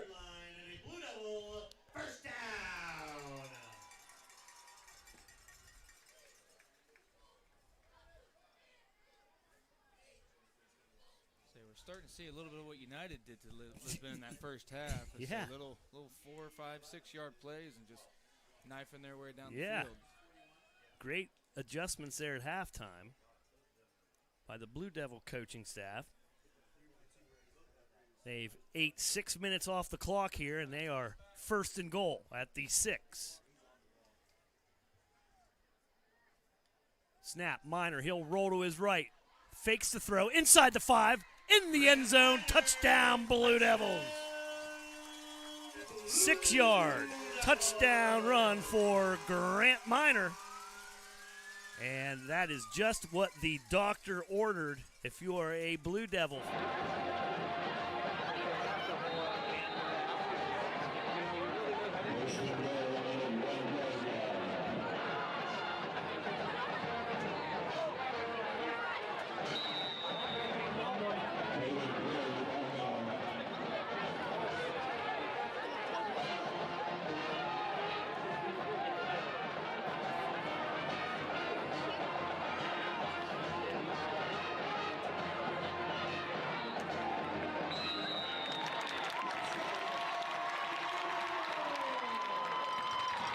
That have hurt them.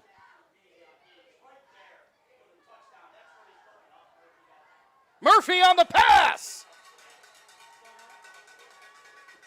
Waiting on the call. I don't see any arms in the air, so I'll call it incomplete. You know, almost worked right there. Seems to be like a broken play, or if I can't tell if it was designed, but it looked like a broken play at least. Murphy just getting outside the pocket, looked for a quick dump down, but great job of the Lions defense once again to break up, and just can't seem to break through in this red zone territory. And it's another inopportune drop for the Dragons here, and that one with 6 points attached to it.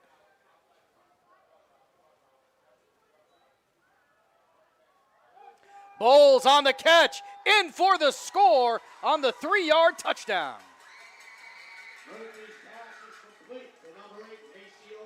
You know, sometimes all it takes is just a running back little out route underneath. That's all it takes sometimes. And, you know, 6 points is 6 points, so however you can get it. Well, that's exactly it. You know, there's no way to score more than 6 at a time. You got to start chunking away at that lead. It's a nice little out route there to Bowles, who has been so effective for this team. His 2nd touchdown of the night. They'll line up for 2. And man is open is Matt Wagner, good for 2. Yeah, great design right there. Just Matt Wagner getting open in that back corner of the end zone. No one covering, you know, and that normally leads to 2 points if you can find them. So, and I think that 2 points right there is going to, you know, be bigger than what we expect. Absolutely, it does. It kind of takes the pressure off going forward. You know, if you get your extra points moving forward, you can take the lead here. But before you can take the lead, your defense. For this team, and the coaches all recognize him for holding this line together in the middle. He's becoming a stronger and stronger role for him of centering that line. It's Colby Stillner in the shotgun. He draws him across the line, encroachment. And that'll pick up some much-needed yardage. We haven't had a just like that, we're going to move backwards, and it's going to bring up now 3rd and 7. I'm going to call it 6 just because I'm a homer. I'm going to be honest with you. Love your honesty there. Hopefully we get 7. You know, Yeah. almost 7's such a lucky number.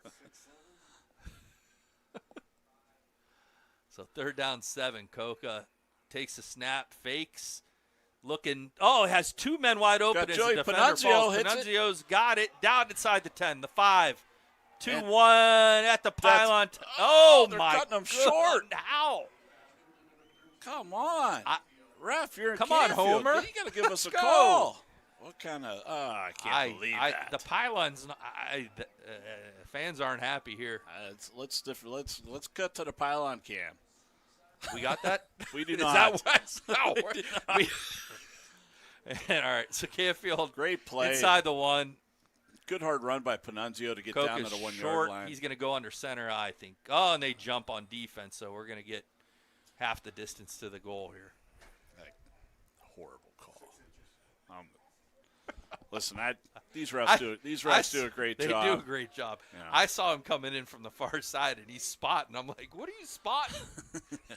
It's in the end zone. I'll put it to you this way. With all due respect, they do a great job, but I didn't like that call there at all. But I said with all due respect. So yeah, so that wipes everything out. It does. All right, I'm going to call this play before it happens. Coke is going to take the snap under center, and he's going to push his way into the end zone. Yep. Push, Canfield, touchdown. Push, touchdown it is. We got a ball game. 21-20, pending the extra point here.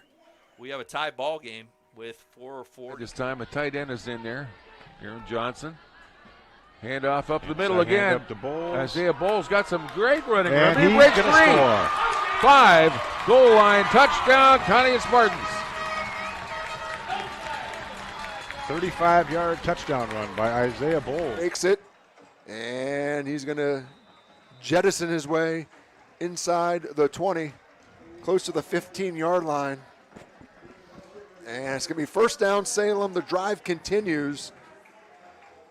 Both teams here have touched the ball once here in the second half. Beaver Local, a long drive for 6. Salem looking to do the same here, closing on the 2-minute mark, third quarter. Yeah, Salem currently sitting on a 6-minute drive here, Matt, to get down the field, aided by that 4th down conversion a few moments ago. But they've been able to do pretty much whatever they choose offensively in this one. Monroy hands the ball off Kana. Kana makes a couple guys miss. Kana's going to find the end zone for a touchdown. 17 yards out. Brandon Kana puts the ball in for his 3rd touchdown of the night. Yeah, nothing special about that one, Matt. Just a handoff. Was able to get through the middle of that defensive line and get in for his 3rd score, his 8th of the season.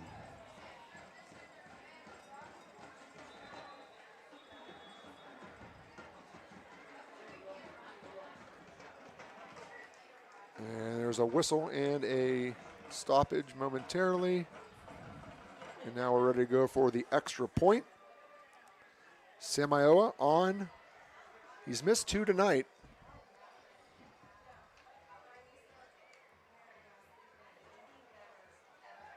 And this one is going to be good.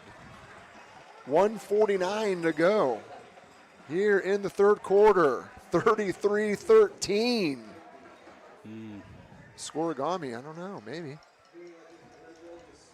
We'll be right back. Toyota of Warren, trusted to get you. Win mentality, that's when good things happen. Carson Morrison coverage, and that's where, just like we said, a lot of young, a lot of juniors on this roster, some sophomores that you're seeing playing there. It's growing up, and sometimes you grow up, you take one on the chin. Right now, Leopards taking it on the chin here at the tough second half, trailing 28-7. They were tied at 7 at halftime. Stouffer going downfield. It's intercepted there. To the 30. To the 20. And that's going to take it to the house. Aiden Kish kisses the end zone, and North Canton takes a 34-7 lead. And that's where hitting those seam routes When you throw over the middle, you just bring more defenders in play, and that's what can happen. Well, Gabe just trying to make a play. I mean, you know, you're third and long, third and distance there, and just tried to step up, make a play. Kish did a great job of reading the eyes, stepping in front, and the rest is history. This is obviously a disappointing second half, but you have to kind of, you know, and I'm sure Coach Kappas will do a great job of that after this game, of keeping it in context. Like, obviously you're disappointed. You know, you hate losing your 6th in a row and 9 out of 10 to Hoover, but there's a lot of football left to be played. Fourth down for Blue Devils, 4th down and 4.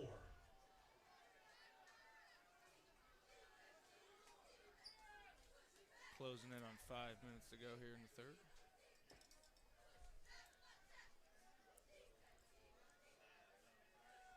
There before halftime, and this drive, the last 2 drives actually, they've been very methodical with taking their time, using a lot of the play clock, and that's been successful for them so far.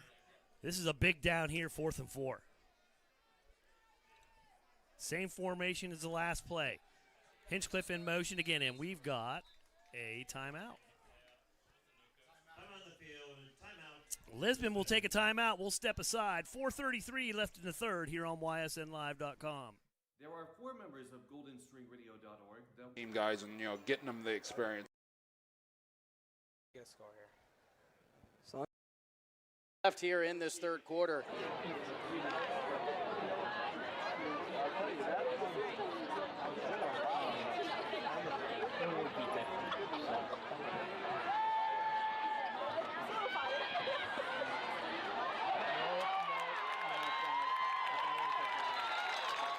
So 8:01 here. It's 1st and 10.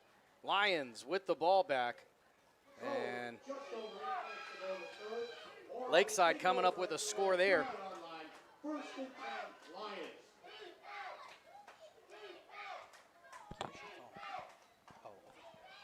First time. Russell Kai takes it 70 yards into the end zone for the Orange touchdown. And what a night for number 5. Lining up. Snap comes in high, but they're going to knock it down. Extra point is good. 7:49 left in the third at the Lakeside Stadium. Orange 34, Lakeside 40. So just like that, the Orange Lions take that score off the board. 270-yard, 140-yard touchdown. You ever seen that?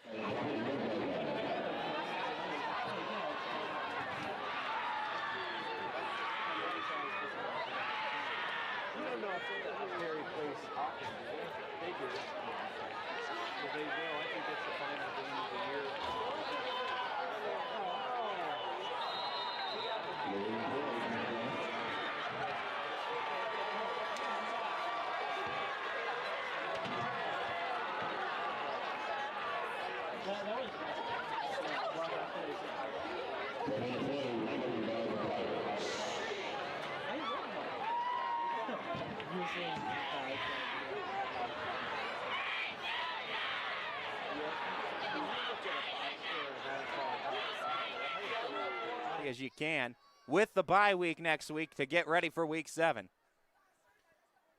Reed shifts into motion. Snap taking shotgun. Quickly looking to pass. Finding Porch, and it's off his fingertips. Incomplete. Looked for Porch in that quick fade to the corner. And it's 4th and goal. Comes up to this here for the Falcons, trying to score here. It's turned over on downs, though. A lot of field in front of Buchtel. And the Falcon defense has been really good since that second quarter. And despite the opportunities that the Griffins have gotten, a lot of the yardage that Buchtel has gained from that second quarter onward has been self-inflicted by the Falcons with a ton of penalties that they were suffering in that second quarter. They've cleaned it up so far here in the third. Falcons try to push it with power, and they'll get it past the line for the end zone.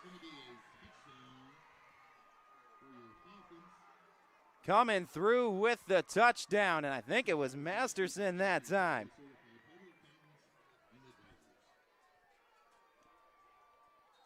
So the junior gets the touchdown and the lead up to 35. Extra point pending.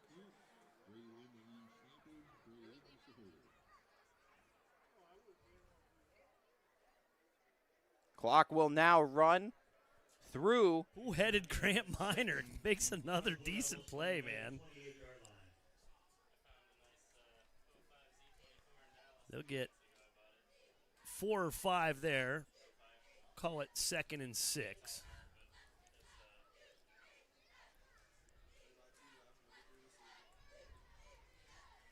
We're coming up on 3 minutes to go, and the United offense hasn't touched the ball.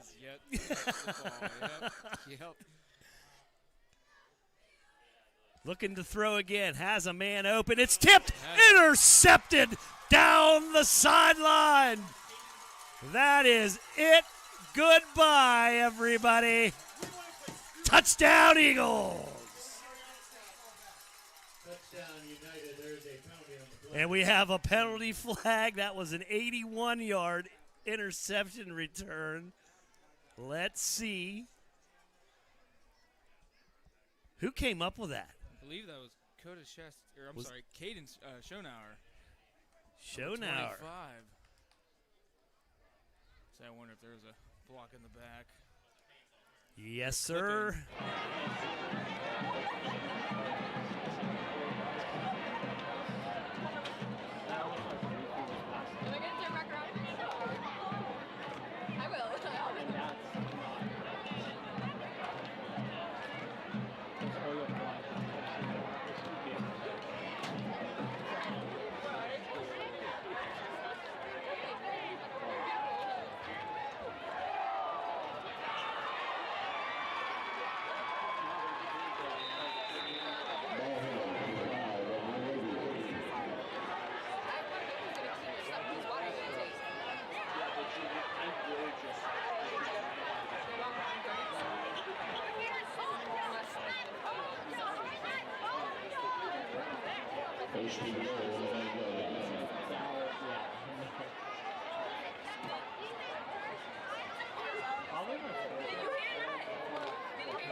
Also, it's been hard because Gabe hasn't quite been able to plant his foot and throw a strike on a lot of these throws because he's had guys in his face. So the ball floats just that extra quarter, half second, and that's enough to help a DB recover.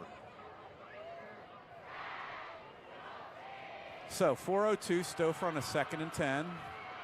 Got a guy in a crossing route there, and there's Gabe for the touchdown. That's a Gabe-to-Gabe connection. Gabe Regenball makes the catch in his first.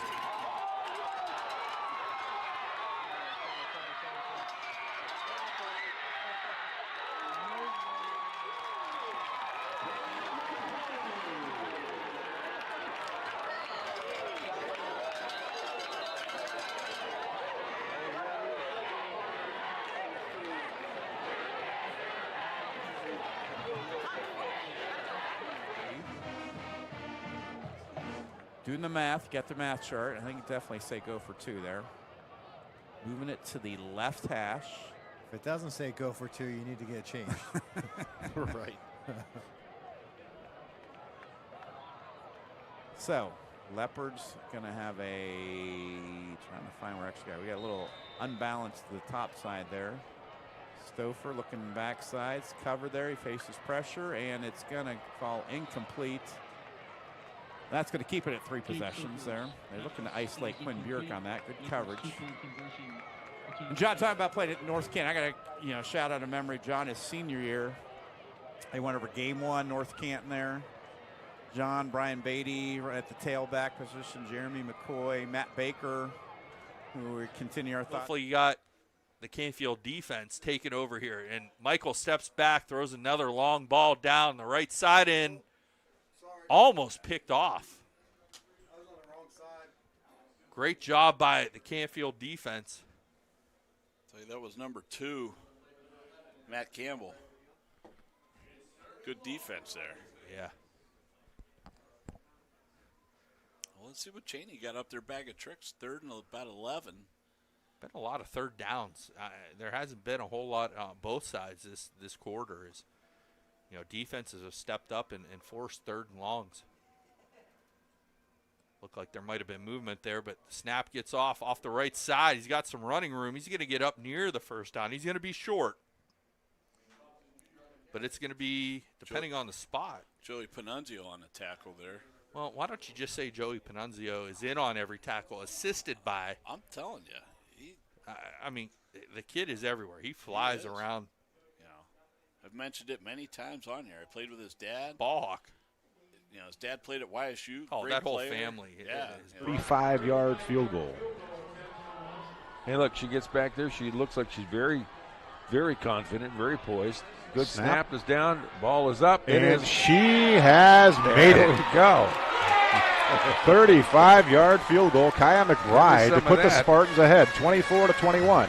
All right. With 9:02 left in the 4th quarter. Beautiful kick by Kaya. That was just wonderful. The technique.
Guys from, I don't know. Well, first final of the night, Crestview 42, Southeast nothing. I think we got a little tighter ball game here. How about them Rebels?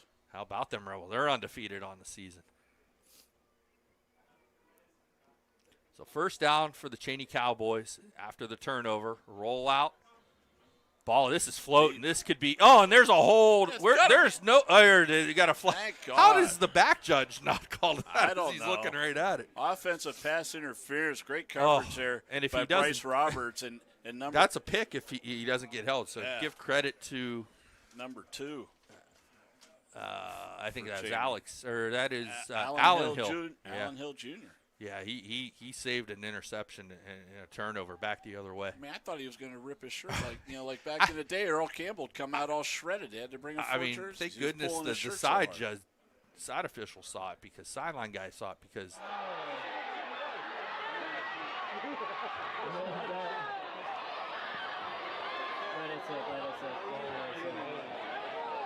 he touched it.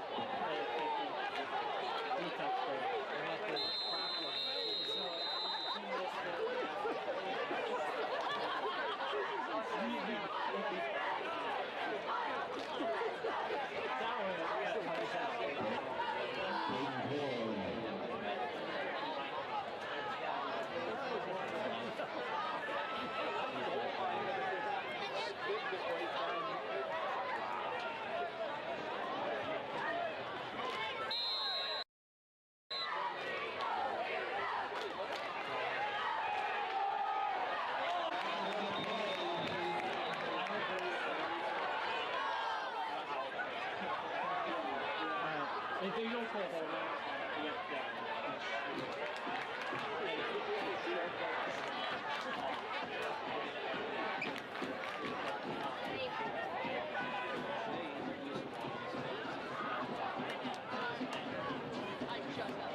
And then from now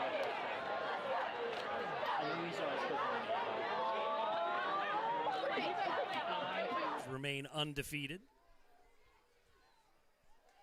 Second and goal here for the Eagles.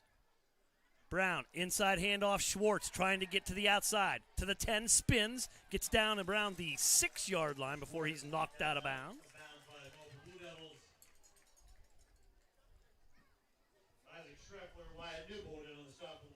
They'll mark him out at the 5, so third and goal upcoming.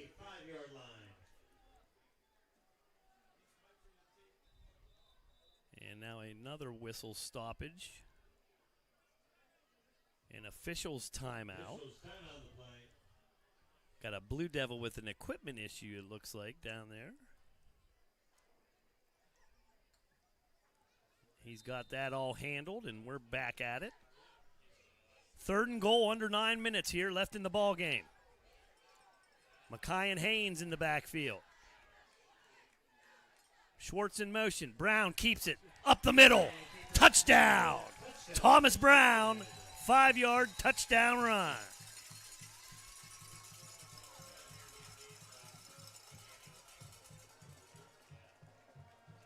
So the Eagles get their hands on the ball and march it down the field. Put it in from 5 yards out. Oh, in Lakeview.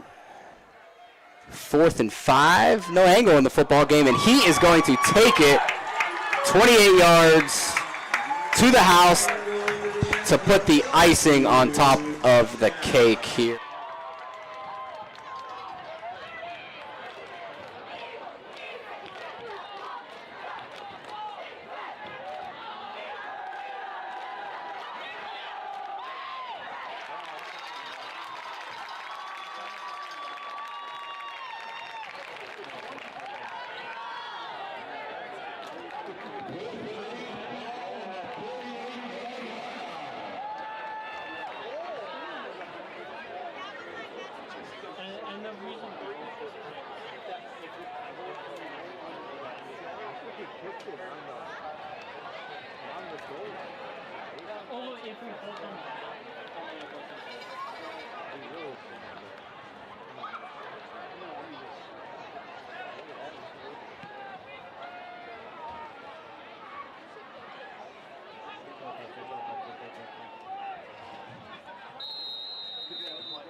Got a YSN red zone, buddy, on the 19.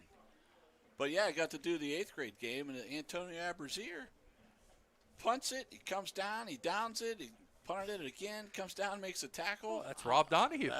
I'm the telling story, the myth. Yeah. Rob Donahue. The call. This guy, I think Pat McAfee he used to did. watch his film. You know, how to play punter. The story was. Can't remember. Was it they were playing Notre Dame? Is that? I can't remember who they played. Where he in the California on national Bowl. nationally televised game, and we got goes another Joey great Panunzio. run on. Come on, you got to be kidding me! If you don't call that, and they're going to spot him at the 3. What? Give the kid a TD. Joey Panunzio, great run down to the 3, allegedly. That was in. He dove. It was in. I'm talking. Disgusting. Give it. See, I'm one of those guys here. What do I call? You give it back to Panunzio here on absolutely on a speed or something. Yeah, he's definitely earned it. Oh, they're gonna come out 2 backs behind Coca. Coca's gonna push it. I'm not gonna say it. Yeah, there are the hands into the end zone. An Enzo Coca touchdown after a great run by Joey Panunzio, and now the Cardinals jump. Yeah, they're going to have to be a little crafty here. You know what they're keen on, Isaiah. And they've had some very good luck. As good a night as he's had, they've had some good luck here recently against defending him. And Isaiah's running has opened things up for both Stiltner to run and opened up some passing lane. Gives and it to Isaiah again. Bowles to the outside. He cuts inside. Still moving, and still he's twisting. Spinning, and he gets across the 50. Still going. Finally brought down. Oh, my gosh, across the 45 to the 44-yard line. Amazing run, Joel. And there is a flag on the play. I think this may come back. Or are we looking at a face mask? I can't tell. No, they're marching him backwards. Yes, it is a holding penalty. That's a shame. Takes about a 20-yard run away, and that was a great run to watch. Isaiah Bowles never stops moving his feet. He never stops twisting and turning. I mean, you can't give up on the play when this guy's touching the ball. It'll be first down and 20. Well, that's that's shooting yourselves in the foot right there. That was an important run for us to do what we've been talking about. Run this clock out. Keep moving the markers. Come away with the win. Colby gets the ball. It's a handoff again. It's a mistake. That was to Witherspoon. Witherspoon. He lost about 5. Yeah. My goodness. It's going to be second down and 25 yards to go. And we don't want to give them the ball back right away. And now it's getting where how deep if we had to punt it, how deep could we get it downfield? Well, you look at this, and we've got some talented sophomores on this team. Witherspoon a sophomore. Yeah. Thompson a sophomore. Cedino a sophomore.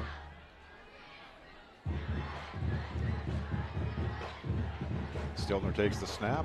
He's going to throw it across the middle. middle. Over the middle, and it's a good crossing pattern. Nice catch. Louis Cedeno, somebody came in there quickly. That was Alden Gooch came in quickly in case it was a fumble and covered it up. But Cedeno with a great catch and a nice tackle there also by Lutheran West. Yeah. Without that shoestring, we might have had a much longer gain.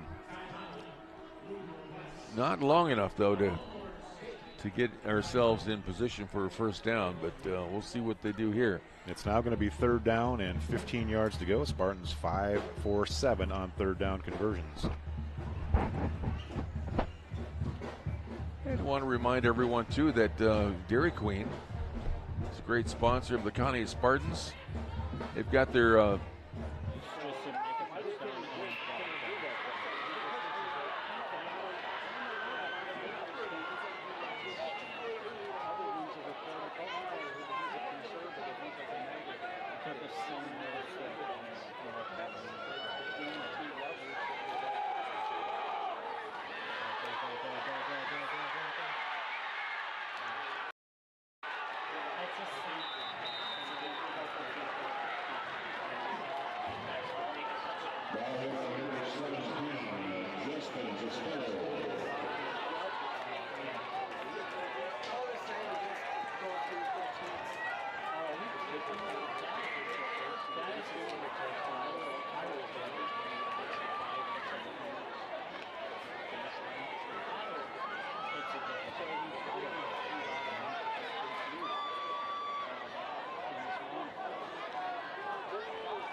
You know, one of the things I talked to Coach Ignazio was about is there's a lot of talent, but it's really Get it straightened out. Rock's on the field. I think he's talking to him. Of course, nobody on the field is as lucky as you people at home who are watching the game on WOW TV. You can go back and watch the instant replay and tell us in a message where that ball should be marked. What do you think? Where do you think that he slid and stopped at?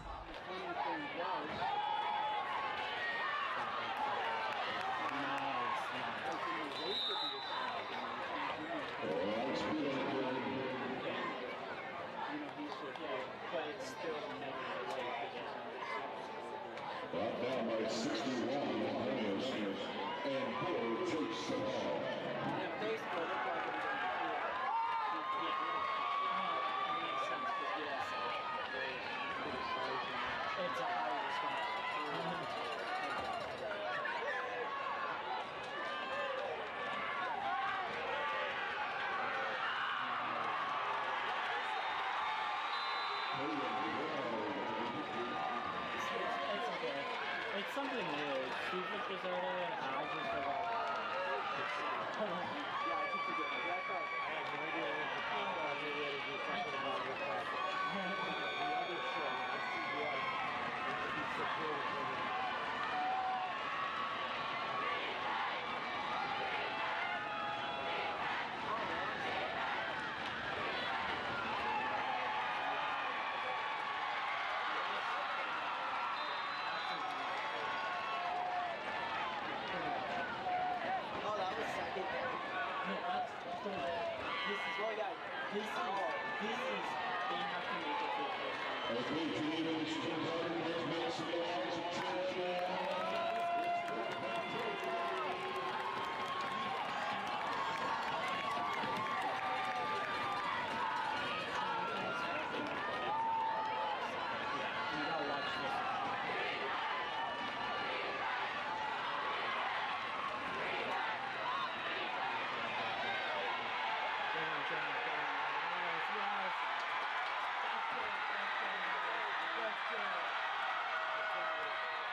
Real big. Isaiah's There's back. the snap.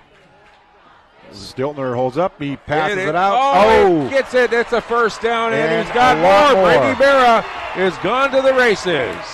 Touchdown, Brady Vera. It looks like he had to bobble that ball for a second, Joel, and he finally reeled it in. Oh, boy. There's some celebrating going on up here in the booth, I tell you.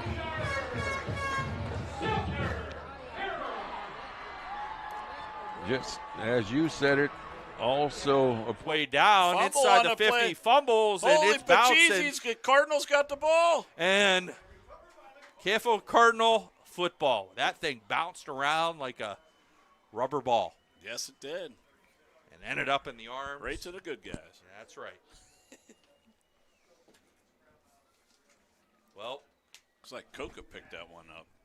You know, talk about, you know, turnovers play a big role in early on. You know, Chaney had the snap over Coca's head that ended up going into the end zone and a touchdown for the Cowboys. And, you know, then you get two turnovers the other way. Whenever you're winning the turnover battle, you know you have a shot. And you can't turn the ball over against good football teams. And Chaney's finding that out right now, as they're down 7 with 7 minutes and 18 seconds here to go in the fourth quarter. And Canfield now has the football in relative good field position at the 35. Cook is going to keep it himself. He finds a hole up the middle, and he's going to be right at the sticks. They're going to give him 9 on that one. Allen Hill Jr. on the tackle there for the Cowboys. Wow. It might go as 9, but it's closer to 9.5. That's always the. I'm going to say 9 3/4. But it's only 9. That's how it works. Yeah. We don't need decimals. Fraction. We'll fraction it. So 2nd and short. Coca's in the gun. This time he's going to go. He fooled me. Does not give it. Keeps it himself again. Still on his feet. Got sandwiched there. And he goes down to the 35-yard line of the Cheney Cowboys. And once again, they're finding the soft spot. Coca's doing a great job and a great fake there. Fooled me. That's hard to do. Not anymore. Not anymore. Maybe back in the day. Kind of looked like they had a face mask there too, but. Well, the good thing here for the Cardinals is, number one, they keep accumulating first downs, and they're doing it on the ground, which means the clock keeps running. That's right. And being up 7 also helps. This time he is going to give it. So Donnie Furco. And Furco really doesn't have a chance as he's met right at the line and slung backwards for a loss of 1. So I'm going to bring up a 2nd and 11, but that clock keeps running. We're down inside 6 minutes, down to 5:49 here. And, they're going to slow down the high-pace offense and run this clock off as much as they can before they get the snap off, it looks like. One other thing that you didn't have and we didn't have is the big play clocks in the end zone. You just had to watch that back judge when he put his hand up. Right. Gibb is on the outside and wisely slides down inbounds. Yeah. That's a high IQ play right there. He goes out of bounds, the clock stops, and he doesn't gain anything out of it. Plus, he avoids the hit. So now this clock's going to wind under 5 minutes. Yeah, back when I played, they didn't have these play clocks. They had their wristwatches and a dial on it. Did you have helmets? No face masks. No face masks.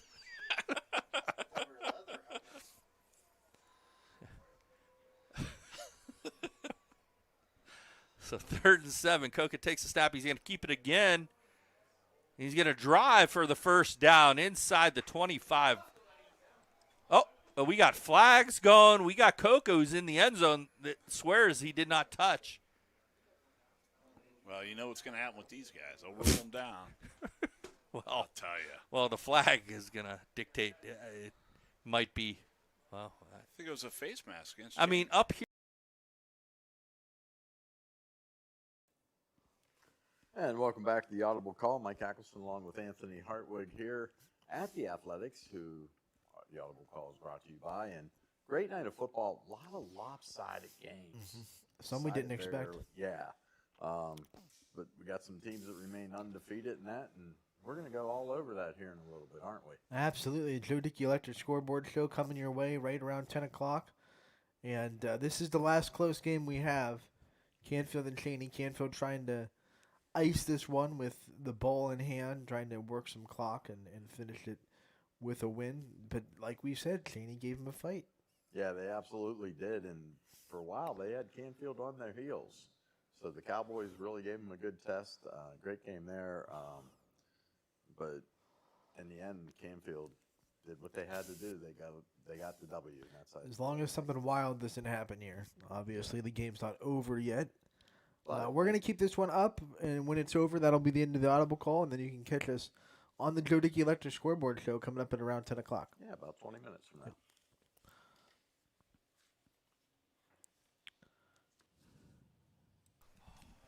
I don't blame them either. Well, I guess we got to talk to Enzo Coca after the game, and he never lies to me.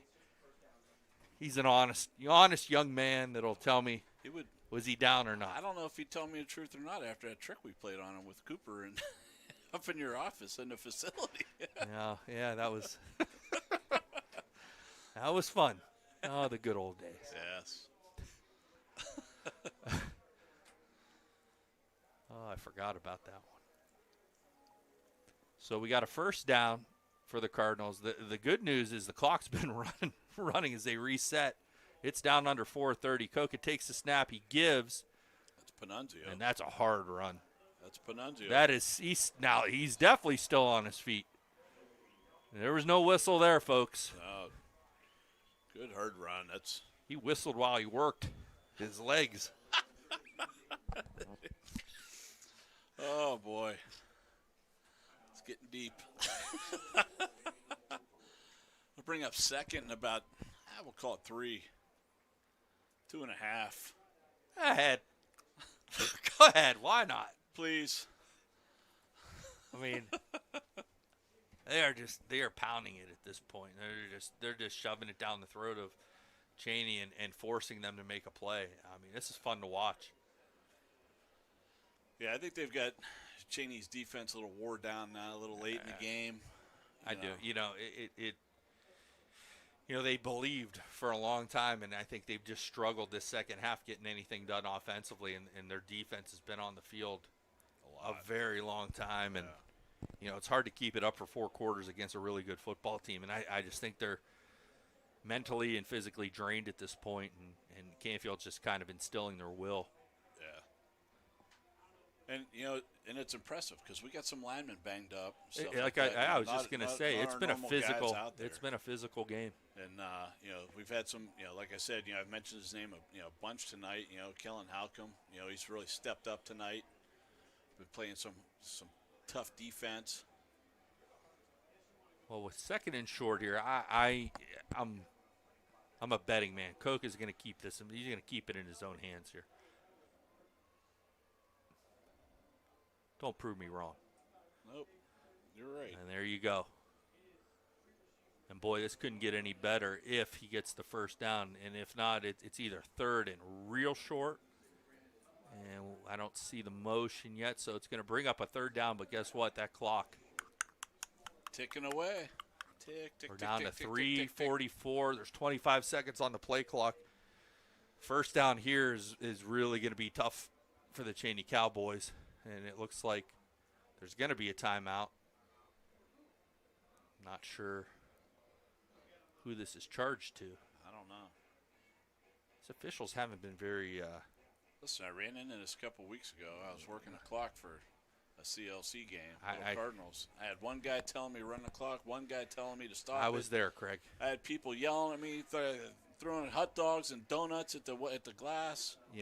I was there. I was there to watch my daughter cheer, and I get a text that, can somebody come up and help with the clock? Can you come up? And I had to sorryly say, you know what, I came. I got to watch my daughter. I can't be up there. And you had the warden next to you. I did have the warden next to me, and she approved of my choice. And I felt really bad for you in the box because I did see a lot of yelling going on. Yes. And to your credit, they're going to measure. That's why we got a stoppage. But I think you did a great job because between the coaches and the refs, there's a lot of miscommunication. Yes. First down. First down, Canfield. And the good news is when they get to the ball, which is a huge benefit for Canfield, they should start the clock, which gives them a whole 40 seconds instead of the 23 that they had left. So I think once the change this is going to be under 3. They should. So they can wait now. This clock's going to be around 2:45 when they have to take a snap. See, that's Mike Ambrose down there, one of the guys on the chain gang. Mike played football with him. He was a year younger than me. I know the mayor, Donnie Dragish, does a great job, but my goodness. I think you need to run. I think you know everybody in this stadium. I do not. I'm just old, buddy. Now. I'm just old. Oh, I'm shocked they didn't run the clock a little bit There more goes Panunzio with a hard run. Gets down to about Are they going to give it to him? No, they ain't going to give it to him. They haven't gave it to him all night. Oh, we got another Cardinal down.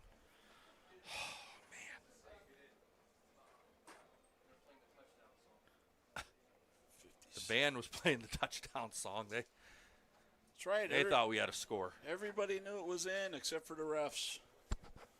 But Daniel Seaman there got a little banged up. He's been a little banged up. He's playing hurt. Came in banged up. Yeah, I talked to his dad. And toughing it out, though. What do we got here? Tush push? Probably. I mean, we're 2 for 2. They know it's coming. They can't stop it. No. And that's going to be a touchdown for Enzo Coca. How many is that for him tonight? That is 3. That's 3? Yeah. 2:44 left in the game. Now it's a 2-score game. You know, that's devastating for the Cheney Cowboys, you know, especially with time limited. Goodrich will come on for the extra point here.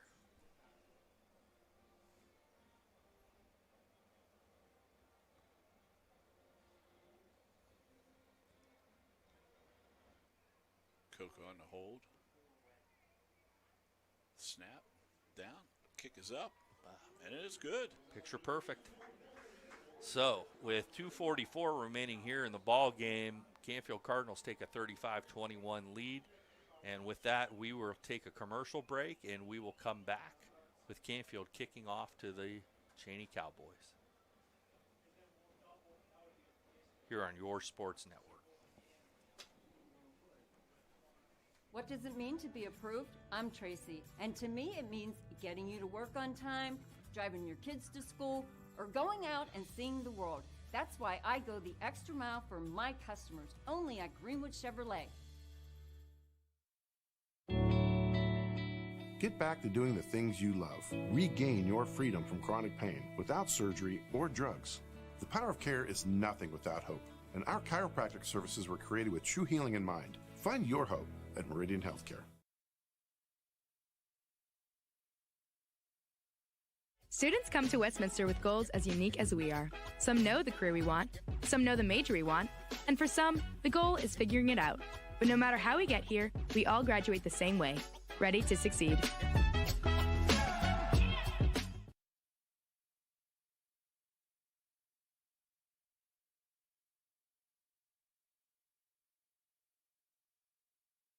Kick off and move to 5-0, and I'll tell you. Just impressive second half. Yeah, very much. I mean, it was a gut check, and, you know, they came out. And, you know, Cheney's still dangerous. I mean, they got tall receivers. Their quarterback's been putting it on the money, and holy cats. Luke Goodrich almost put it out the back of the end zone on that one. I think the Cardinals are feeling it a little bit. You shocked? I am not. Okay. Cardinal pride is running wide tonight, baby. Woo! So Canfield will come on defense, and, you know, I hate the prevent defense, but you know Cheney's probably going to run it. But you got to keep your eye on number 9. I mean, that kid can make a lot of things happen. We've seen him have some big runs. The one real big one, unfortunately, got called back. But, I mean, they have big play capability. Yeah, you got Allen Hill Jr. has been a target of his. You got the bulldozer, Dwayne Thompson. They got playmakers, and they got size coming out here. One name we haven't said a whole lot was Alex Hill on offense, but my goodness, he's a good side. He's near side, and they're doubled on him. We're going to be man at the line and then deep coverage. And back to pass, he's running for his life. He's going to throw it up, and oh my goodness. You got to be. I'll tell you. That was uncatchable, number one. Number two, I don't know if you guys can hear this, but there's a lot of boo birds. Yeah. And rightfully so. I mean, that's.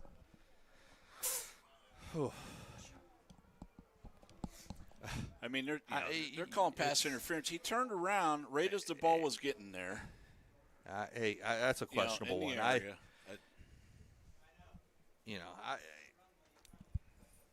I don't know. I got nothing there other than it was called, and like you tell your team, you can't, you gotta just make do with what happens, and they're right back to work, and they gotta, that was Bryce Roberts on that coverage. I thought, I played DB for a while. I thought that was good coverage. And he's wearing number 12 like I did. I mean, so well, he's much better. So that's a bad call. So we got a wheel route near side, and he's hit as he throws. This is and it is picked off. Who picked it off is the question. You got 2 Cardinals there. Enzo Coca. Enzo Coca makes the pick. Why not, right? Yeah. Now, with 2 minutes and 24 seconds left, and Coco's the ball hawk there. He came from a safety spot. Probably shouldn't have been him that had it, but he wanted it more and just took it away from, I don't know, who was that on that side? It might have. I mean, it was hard to tell. Yeah. But on that side, it was, I believe Joey Panunzio was there. It could have been Panunzio. You don't want to knock him out. You tell you that. I mean, listen, if you're ever questionable on a play, just throw Joey Panunzio. There's a real good chance. Yeah. I agree. He's not going to lie. He's got to be the MVP of this team. That's yeah. You know, and I mean, he's out there on. Kid, I mean, kid, Coca. he's a You've got a junior. couple. They're both out there on offense, defense, and looks like Canfield was a little too excited, and they're going to take a timeout here. And looks like they're trying to get some of the younger kids in, maybe some kids that don't play as much, you know. And it's a tough thing to do, you know. What's a tough thing to do? You know, getting kids in and out of games. Getting you know, kids in and out of you know, games. you're trying to get them some, a little bit of exposure. Just get on the field Friday night. You know, the lights. I'm going to go the one big step. crowd. You know, exposure is great and all, but it's more experience. You know, right? As a baseball coach and as a football coach, when I coached, it was we got into playoff time, and whether we were up or down, and the game was in hand, you want to get them some snaps. Number one, just to say they were in that moment. And, number two, just so they have that feel of what it's like. Right. Yeah. So Coco with a back to each side will take the snap and give it to Joey Panunzio around the side. Well, still I going. think Coca felt bad for the pick.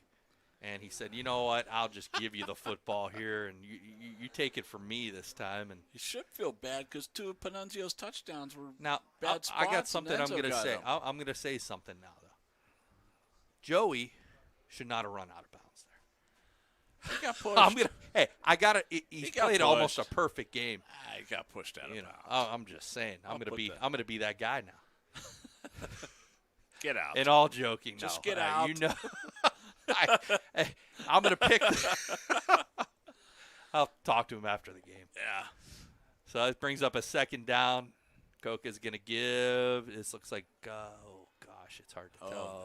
That is my Is that man. Rapid? No, that's Big Gabe Miller. Oh, it is. Rumbling, Looked bumbling, like a stumbling. one. I was going to say, I don't think that's. No. Rapid's a quarterback.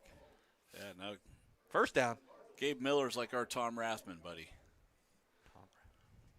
He Okay. is. All right. He's tough. Mike Allstott? Mike Allstott, I'll get. Yeah, I like Allstott. He's one of them big, tough fullbacks that he could break off a heck of a wrestler too. Absolutely. I mean absolutely. Him and China. Yeah. So let's see what the Cards do here. Run the football. Yep. Give is that to Miller again. It's hard to see when they're turned sideways until. Right. No, Joey Panunzio. Hey, he stayed in bounds this time. He must have heard me. The clock is running down. 1:25 remaining. It's going to be 2nd and 7. And I don't think Cheney's going to use any timeouts here, being down 2 scores. No. I think you just, you tell your kids, we played a heck of a first half and we competed in the second half. We just got to learn how to finish football games. Yeah. And you see, Canfield, I mean, they got a couple, threw a wide receiver in, maybe lineman and whatever, but for the most part, they got their starters in. You want to keep it and keep the ball in the hands of guys. Miller is going to smartly just turn it back up inside, not run toward the sideline as the clock continues to run. We're under 46 seconds, so we got one more snap here that we have to take. And that'll be it. Cardinals will go to 5-0. And I'm grateful for the opportunity to be up here with you today, Craig, and I'm glad we had Tom Sapp up here to help us out. Very fortunate. With all the technical difficulties, he has been a godsend tonight. He came through for us. Yes. And this should be it here. would say Enzo probably just down it. I would. All right, No, hand it why off. not? And boom. And Joey- that's going to do it, folks. Joey Panunzio on the final carry of the game. And the clocks read triple zeros, and Canfield moves to 5-0. The Cheney Cowboys fall to 1-4. And we wish the Cowboys luck, not only next week, but for the rest of the season. As we mentioned earlier, this is going to be the last season for Cheney Cowboy football, so we wish them the best. And obviously we wish the Cardinals much success, and congratulations to Coach Ignazio as they move to 5-0. We got Hickory next week, and funny little twist on Hickory. That's where Coach Snyder's from. His dad and his brother coach there. Nice. So we've got a little inside, connection there. Yeah, some family. I don't think he's going to get any help from his family. Absolutely not. But nice family bragging battle rights. there. Yeah. Yeah, I mean, we used to have the Pavlansky battles, and now you move on to another. Yeah. So